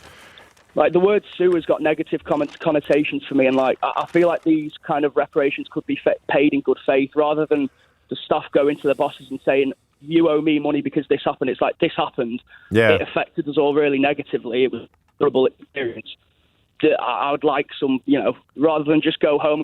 You're more optimistic than I am. You're more optimistic than I am. But we can meet. We can meet in the middle on that. You'd like to think there was some sort of system in place that wouldn't involve coercion or exertion. Exactly. But people often need to have their feet held to the fire, I think, to do the right thing. How Larry does it get? I mean, it's a slightly silly question, but I'm trying to think where we would draw the line. What would be an example of an incident that you think qualified under this category? Yeah, there was once just an enormous brawl. I wasn't actually working on the day, but there was just a huge, massive fight in the middle of the bar involving 30 people or something ridiculous like that. Gosh. Things were getting thrown, tables were getting thrown, there's glass everywhere, it's a cocktail bar, glasses were getting smashed. Yeah. Not used as weapons, thank God, but that could easily happen. What are you supposed to do in those circumstances as a barman, not as a security professional? I mean, that is the challenge, isn't it, really? Yeah. Well, we get told to, because we have glasses on the bar top, we get told to drag all of them off the bar top and just get into the back, get to safety. We've got a panic button now because that happened, so we can press that's that. A great example. So if there had been a panic button, you wouldn't have a case, but if there wasn't a panic button, you would have a case. Yeah, I feel like that should be there. That should be mandatory, obviously. And this is, again, the thing, the fact that the legislation is in place for you to go to your bosses and ask for money, I think is good because, like you said, in the real world, they're not going to be so open-handed, are they? So... No, I think you're right. I like it. 22 minutes after 12 is the time. Lee's in Sheffield. Lee, what made you pick up the phone? Hi, James. Lovely show. First time caller, though. Welcome. Hi. So there is some recourse for employees to take. So there is constructive dismissal. So constructive dismissal is essentially when you resign on the protest because of something your employer has done. So that might be, not paying you, reducing your salary without telling you or consulting you. But it could also be where you feel obligated to resign because a situation at work was so intolerable. So in this instance, it could be that... that would normally be because of management or colleagues, but it could be because of customer and clientele, couldn't it? Yes, but it's crucially, though, unfortunately, it's rubbish having to deal with abuse, harassment at work. That's not okay. In this instance, though, this is about how the employer takes action on your behalf, essentially. So, that could be if someone's harassed you in a pub, for example, and your employer doesn't bar that customer, for example. Yes. Well, you could say, That's I'm not happy with how they've done that. There is a process. You need to raise a grievance. They would investigate the grievance. You could appeal it. And then if they've not dealt with that sufficiently in your eyes, you could resign. But there is a gap here, though. There's two things. One is that you need to be employed for 2 years. Yes, of course. It used to be 1 year until David Cameron got in. It was 1 year. Yeah. And then the other thing is only 5% of claims for constructive dismissal succeed. So there is a gap. But can we think of an example? You're clearly in HR. Can we think of an example of I thought the panic button in the last call was quite pertinent. The idea that if you haven't put a panic button in place and your bar staff get chinned, then you might be liable. But if there was a panic button in place, then it would be a different proposition, probably. Yeah, and I think this is where I think the employer's responsibility meets the health and safety responsibilities, meets employment law. So that there's all these overlapping issues. And I think there is something that the government can do to put in legislation to make employers responsible. Yes. But ultimately, with like that panic button example, Yes. They could take that to a health and safety exec, or if they were to claim on constructive unfair dismissal, then that would be up to an employment judge to decide whether or not that's fair and what kind of damages they might have. But ultimately, you need to be employed there for 2 years before you can do that, and that's the gap. That's the kicker, and ideally that wouldn't apply to new legislation, but we will, as ever with these things, have to wait and see. Quite a few of you are reminding me that Sir Christopher Chope, the character that the Daily Mail turned to when they were desperate for a Tory backlash at law to let staff sue bosses over rude customers, is the guy possibly best known for voting against legislation designed to outlaw upskirting, which is a slightly euphemistic term for the disgusting practice of trying to take photographs up the skirts of young women. So he sees himself as somebody who, there are too many laws, there are too much regulation, which brings us neatly back to why our rivers are full of shocking amounts of sewage. Adrian's in Cornwall. What do you reckon, Adrian? Hi, James. It's the pirate from the Red Lion 9. I love you, mate. What were those nuts? How did you make those nuts? Eh? I can't tell you. I'd have to kill you. Is it a top secret recipe? It's a 3-day process. They were like crack. They were the crack cocaine of snacks, Adrian. They really were. They were. And the sticky toffee pudding. You've done a thing that if I was a chef, I'd have retired happy. Adrian serves up a sticky toffee pudding, but he serves up an extra portion of sauce as well, so that you get that, or you sort of mix it. Oh, man alive. For people wondering what the hell is happening on their radio, Adrian is a chef. And by the time I finish this, mate, you won't remember what the subject is. And he is a previous participant. Are you a previous winner? Damn right. Yeah, the first win, the inaugural winner. No, 2019. 2019 winner of the Sausage Roll Awards at the Red Lion in Barnes, a national competition for the finest sausage roll in the land that I had the privilege of judging this year. And Adrian had the privilege of giving me some delicious sticky toffee pudding and ridiculously delicious nuts. What made you pick up the phone, Adrian? Also, tell people how they can get hold of what's your website? Cornishfield Kitchen. Cornishfield Kitchen. Yeah, you'll find us. And are you do you deliver the nuts? Yeah, nationally. Get the nuts, man. I didn't call it in to talk about. No, I know you didn't. It's not. You'll talk about what I want you to talk. I'm giving you a celebrity endorsement. Those nuts are the nuts. Now carry on. God bless you. Well, as with most things like this, it's a two-part. It's not black and white. Of course. When I had a restaurant, and it happened on occasion, you'd get drunk men being inappropriate, especially with female waitresses. Yes. They were never inappropriate with me. No. I don't know why. But now, you can't stop that inappropriate behaviour from happening, but what you can do is react to it. Yeah. Now, if you don't do anything, if it's come to your attention that, some guest has been inappropriate and you don't do anything constructive about it, then I think there is absolutely grounds for you to sue your employer because you have a duty of care to look after them. So he's a really good customer. Can you just go get someone else serve him now? But No. You have a zero tolerance. That's what I'm saying. Those are the circumstances in which you could take action against your employer. Yeah, exactly. And I think, if it wasn't dealt with appropriately, then you should be able to sue. But just because a customer comes in and is rude, you can't preempt that. So you can't be, I was offended by, some horrible man. And they tend to be men, but I mean, we'll say that women as well. Sure. In my experience. Yes. Say something racist, sexist, whatever. Yeah. You can't hold me responsible for that person coming here and saying something racist to you. You can hold me responsible for the fact that I didn't protect you or chuck them out or ban them from the premises forever. Exactly. That's in a nutshell. Love it. I can hear. Are you on the cliff tops of Padstow? No, I'm in Travone looking to sea. Oh, just to make you just a little bit jealous. And it's a blue sky. It's beautiful. And bird song in the background. I'm just making stickies, that's my day. But I just wanted to say hello and thank you for your support for Hospitality Action. Always. And to put my 2 pence in on... It was more than a 2 pence. It was more than a 2 pence. You can find out what I am raving about as well by going to cornish-field-kitchen.co.uk. Adrian, thank you, mate. I'll see you next year, presumably. Hopefully so. If not sooner. Good man. Take care. 29 minutes after 12. That's two of the greatest achievements of my career this year, judging the Sausage Roll Awards and the Kebab Awards. It's not a lot left to do, really. What was it that the great Sid Waddell said about Alexander the Great. He cried salt tears because he had no lands left to conquer. That's how I feel now about meat-based judging jobs. Are there any jobs left for me to do now that I've judged the Sausage Roll Awards and the Kebab Awards? I hope I got Sid Waddell's quote right. Alexander the Great. He cried salt tears because there were no lands left to conquer. Or something like that. Amelia Cox is here with the headlines.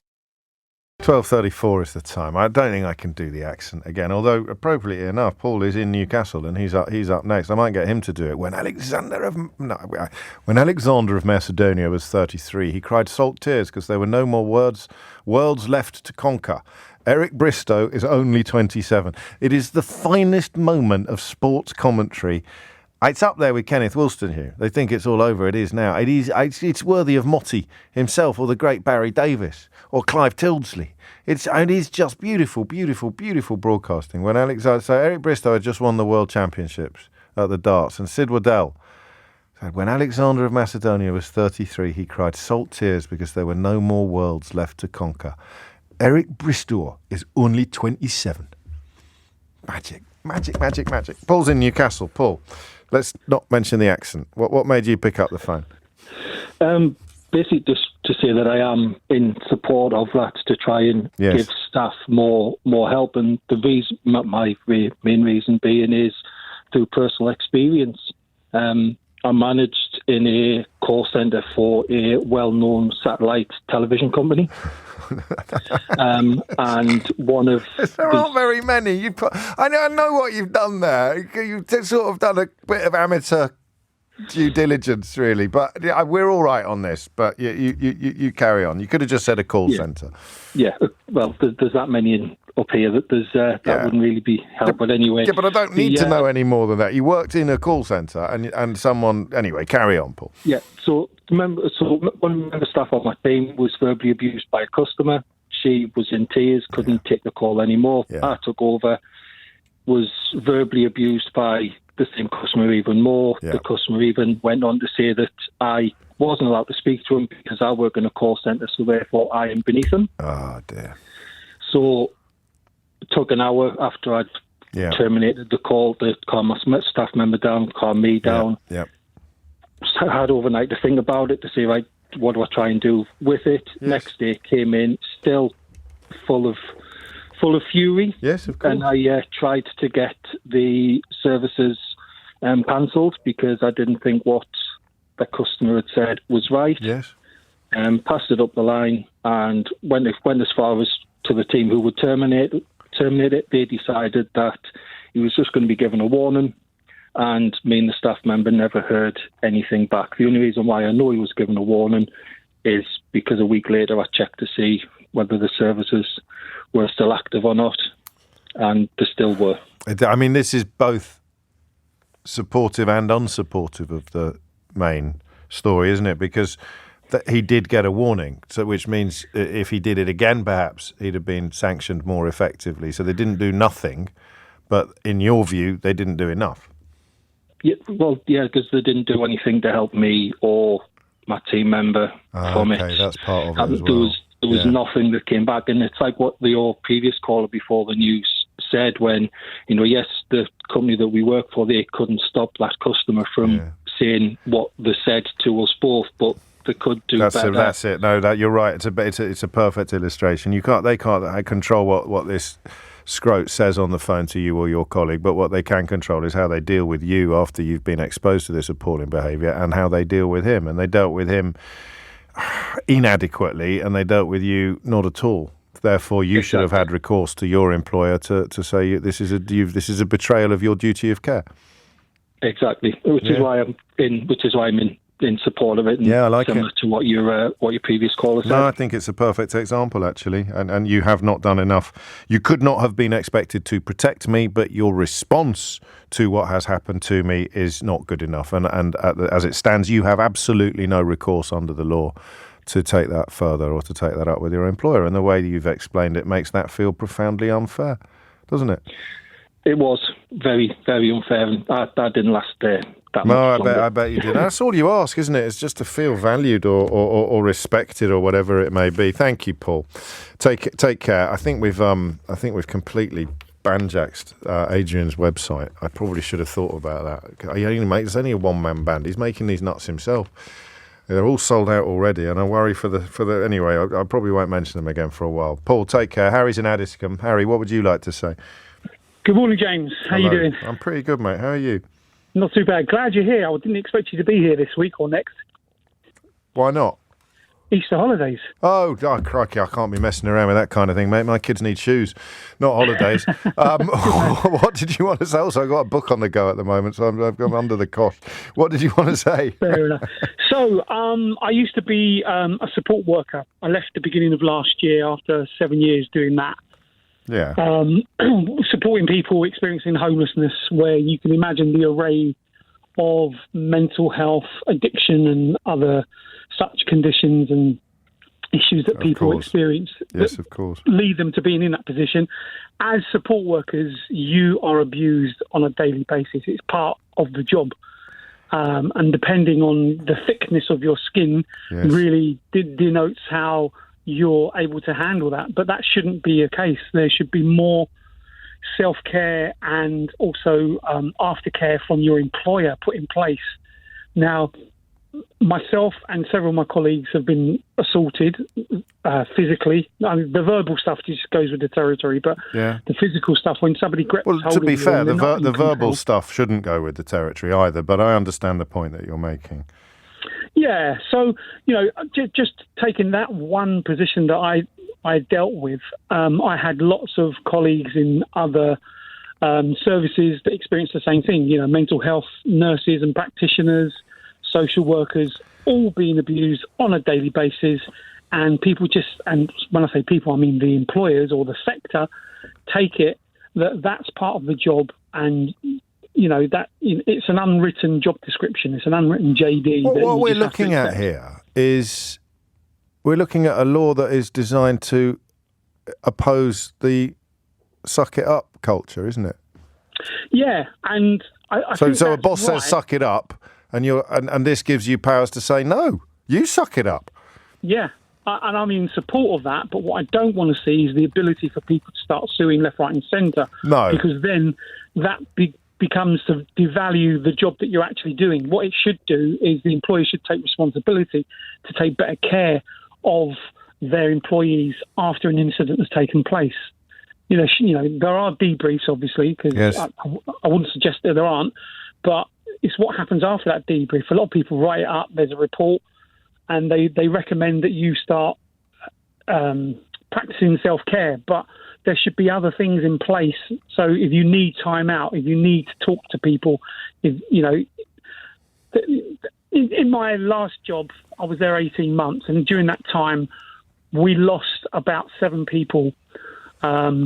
It's just too much to bear. It's too much to bear. In fact, I'm reminded of that lovely caller we had in the last hour on the social care subject who reached breaking point. She said she'd had a nervous breakdown, and there should perhaps be similar measures in place there to actually come back to an employer who hasn't done enough to protect you from that sort of consequence. Anywhere you're caring for somebody else. I mean, I left the sector because I just couldn't take the lack of care from the employees, because they're supposed to be a charity, but they're more like a conglomerate. They're more interested in the bottom line of the money, getting the tax. No, of course they are. A, avoiding hassle, and B, maximising custom. So you've got a really obnoxious customer who spends a lot of money. The employer is more likely to side with them against you, sometimes perhaps even against their better judgment. And similarly, if you've got the prospect of a big HR hassle malarkey, you're going to say, just pipe down, don't worry, we'll sort it all out. Thank you. Great points, actually. Slightly more substantive conversation, actually, than I was expecting. But simply by that, I mean, there's a lot going on here that I hadn't seen on the horizon. Try looking for salt tears rather than Alexander of Macedonia. If you look for salt tears, it might turn up. That's maybe on YouTube as like a best of Sid Waddell or something like that. Kyle's in Liverpool. Kyle, what would you like to say? Hi, James. Good afternoon. So I'm a delivery driver for a big delivery firm, and this was a corporate customer that we deliver to. And I went into the shop, and the customer said, basically verbally sexually abused me, basically saying all sorts about shapes. Let's just leave it at that. And and I just felt like really dirty, really unsafe. And I went back to my transport office, and I told the transport manager about what happened, and she said, "Well, I haven't got the drivers. You have to go back on that round." I was like, "No, I'm not. This man said these things to me, inappropriate, and it's absolutely vile and disgusting." She was adamant. The transport manager was adamant that I have to go back on that round, and I had to use the example of one of our female drivers. Said, "What happened if it happened to her with a man?" I said, "Well, I'll take off the round straight away." I said, "Well, you take me off the round then. I'm a gay man, and that other gay man has made a sexual advancement on me and said some inappropriate things." Thankfully, they did take me off the round and put me onto another round, and they contacted the corporate customers head office about what happened. Gosh. I don't know what's happened afterwards. I haven't been on that round for 2 years. I still work for the company as I'm an employee of them, and they are pretty good for their employees.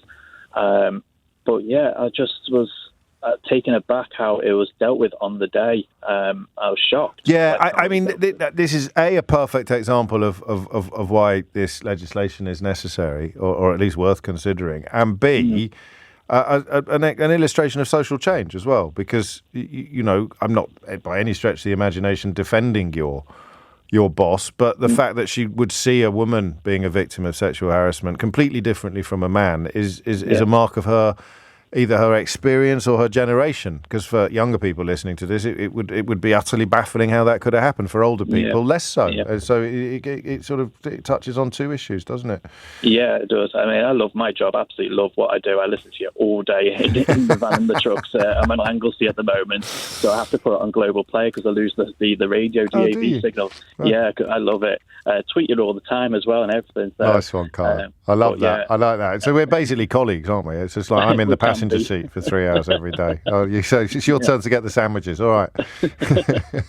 Mind how you go, mate. I love that. Cheers, Kyle. 12:45 is the time. You're listening to James O'Brien on LBC. We'll catch up with Simon Marks next on the imminent arrest of Donald Trump. Remember him?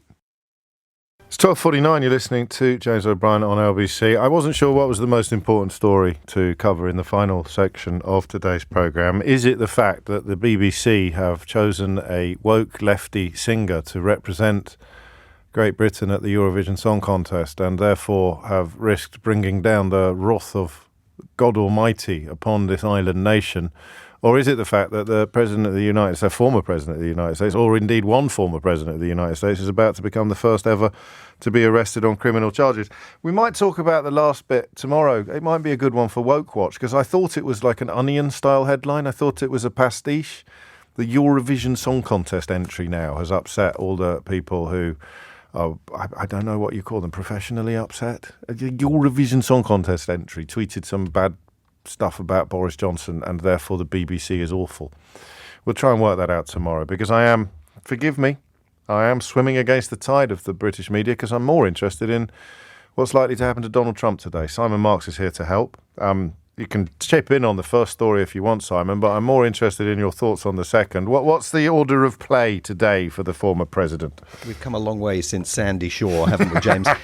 The order of play for the former president is that in about 3 hours' time, he is expected to arrive at the courthouse in Manhattan, where he is surrendering to the Manhattan prosecutor, Alvin Bragg, the Manhattan district attorney, who we believe has prepared a 34-count indictment against President Trump relating to the $130,000 hush money payments that were made in the dying days of the 2016 presidential election against Hillary Clinton. Those payments made to adult film actress Stormy Daniels. But the most serious aspects, and this is from reporting that broke late last night by Michael Isikoff, the investigative journalist who works for Yahoo News, the most serious aspects of the indictment indictment relate to the falsification of business records. In other words, the prosecutor is alleging that Donald Trump made the payment to keep Stormy Daniels quiet about their affair, but then falsified the nature of the payment in Trump Organization business records and in campaign documents that were later furnished to the Federal Election Commission. Remember, the FEC oversees spending in American election campaigns, and there are strict rules about what you can do and what you can't do. Now, these charges relating to the falsification of business records reportedly have been elevated by the prosecutor in New York from misdemeanors, which is basically the lowest level legal rap on the knuckles you can get. It's the kind of thing you get here when you run a red light. He's elevated them to Class E felonies. And those are more serious charges, carrying up to 4 years of jail time. They also have other potential implications. Were Trump to be convicted of them, he might not be able to vote in the 2024 presidential election in his home state of Florida, even if he's the Republican Party's candidate for election in November 2024. We're not going to see the full indictment until it's unsealed, and that will happen at about 7:15 in the evening UK time, when Donald Trump will be walking into the courtroom officially to face the charges, offer a plea, confirm his identity, and then presumably to be released not just on his own recognizance, but on the recognizance of the Secret Service agents who have accompanied him to New York City. What we don't yet know for sure is, we know he's not going to be handcuffed, because that seems clear. Because he's surrendering himself. Well, no, you could still be handcuffed when you surrender yourself. The Secret Service, apparently in negotiations with Alvin Bragg, the district attorney, said there is no way you are handcuffing our man. Right. What we don't yet know is whether he's going to be fingerprinted and whether a mugshot is going to be taken. There are mixed reports about that. Under normal circumstances, any defendant would be fingerprinted, there would be a mugshot taken, and they'd be held in a cell before appearing in the courtroom. Trump instead, again with his Secret Service retinue, is going to be held in an interview room for the minutes, or it looks like potentially a couple of hours, between processing and his appearance in court. It sounds as if it's got a little bit more weighty since we last spoke. It's essentially passing off, or allegedly passing off, a hush money payment for an actress, a porn star, to cover up an extramarital affair is one thing, and that's how a lot of the public digested it originally. But then, presumably, filling in your tax returns or whatever, and money that was used to pay off a porn star, claiming that it was legal services or something like that, does sound like a rather more serious proposition altogether. Yes, I think there are still many legal analysts here who think that the district attorney in Manhattan is stretching. And certainly his predecessor, Cyrus Vance, decided not to pursue these charges against Donald Trump because he was not sure he could secure a conviction. Alvin Bragg, and Donald Trump, of course, is accusing him of prosecutorial misconduct and saying that he's engaged in election interference because he's trying essentially to remove the Trump chess piece from the chessboard. Alvin Bragg is rolling the dice here because the theory that these charges are based on is untested law. And so there are many voices here, and they're not all Trump supporters, who think there's a strong possibility that this case might collapse before it actually reaches trial. But until we've read the indictment, what we need to understand from the indictment is what was the conduct that Trump was trying to conceal? Yes. What was the underlying crime here? And we don't know that because we've not seen the indictment. No, and that may actually nix my next question, which is the bit that probably confuses me most, is how his attorney, Michael Cohen, can go to jail for involvement in this behaviour, and yet legal experts, as you remind us from all corners of the political spectrum, legal experts see this as a potentially ill-advised move by the district attorney. You'd have thought, wouldn't you, that if your lawyer's gone to jail for doing something that was done on your behalf, then you would have a fairly obvious case to answer in court for at least something. Yeah, and I think that is absolutely the position that Alvin Bragg is taking. And remember that Michael Cohen is going to be the star witness in all of this. Remember also that Bragg has spent 5 years now, along with his predecessor, investigating this case, and the grand jury did make the decision to authorise the indictment literally minutes after hearing from a final witness that was brought to testify before them, and that's David Pecker, the CEO and publisher of the National Enquirer tabloid, which is the paper that was going to publish the Stormy Daniels story and then cooperated, David Pecker, a longtime friend and ally of Donald Trump, with Trump's efforts to buy the rights to the story, essentially to suppress it. So there are further layers of this that don't necessarily relate to Michael Cohen, and again, we'll have to see what is contained in the indictment. I mean, one of the other reasons why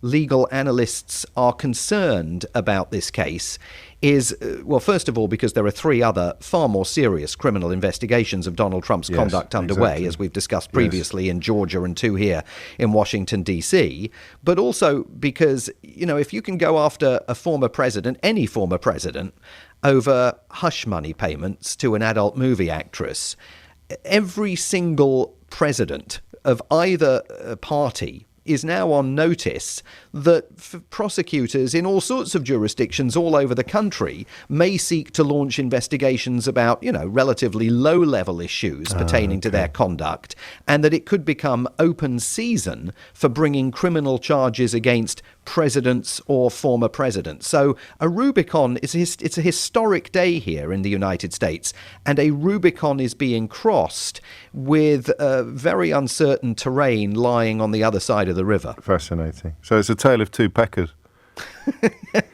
I left it to you I just teed that up for you. It's also, Simon Marks, you may not be aware of this, as Donald Trump prepares to be arrested, it's also International Carrot Day today. Is it? Yeah. Oh, are you celebrating? I may have a coleslaw later. Simon Marks, sure we've got any. LBC's American editor, live from Washington DC, where we end with a giggle, but he did a beautiful job of stressing the seriousness, long-term potential consequences of this remarkable latest chapter in the ludicrous saga of Donald Trump's political career. That's it from me for another day. If you missed any of today's show, you can listen back on Catch Up on Global Player. Also, don't forget what Kyle said in Anglesey, where the signal drops out for a bit. He listens on Global Player. So you can listen live to all LBC's radio shows, as well as the world's biggest podcast. So do download Global Player for free from your app store or head to globalplayer.com. Tom Swarbrick with you at 4, but now it's time for Sheila Fogarty. Now it's time for Sheila Fogarty. Now it's time for Sheila Fogarty. Now it's time for Sheila Fogarty. Now it's time for Sheila Fogarty. Now it's time for Sheila Fogarty. Now it's time for Sheila Fogarty. Now it's time for Sheila Fogarty. Now it's time for Sheila Fogarty. Now it's time for Sheila Fogarty. Now it's time for Sheila Fogarty. Now it's time for Sheila Fogarty. Now it's time for Sheila Fogarty. Now it's time for Sheila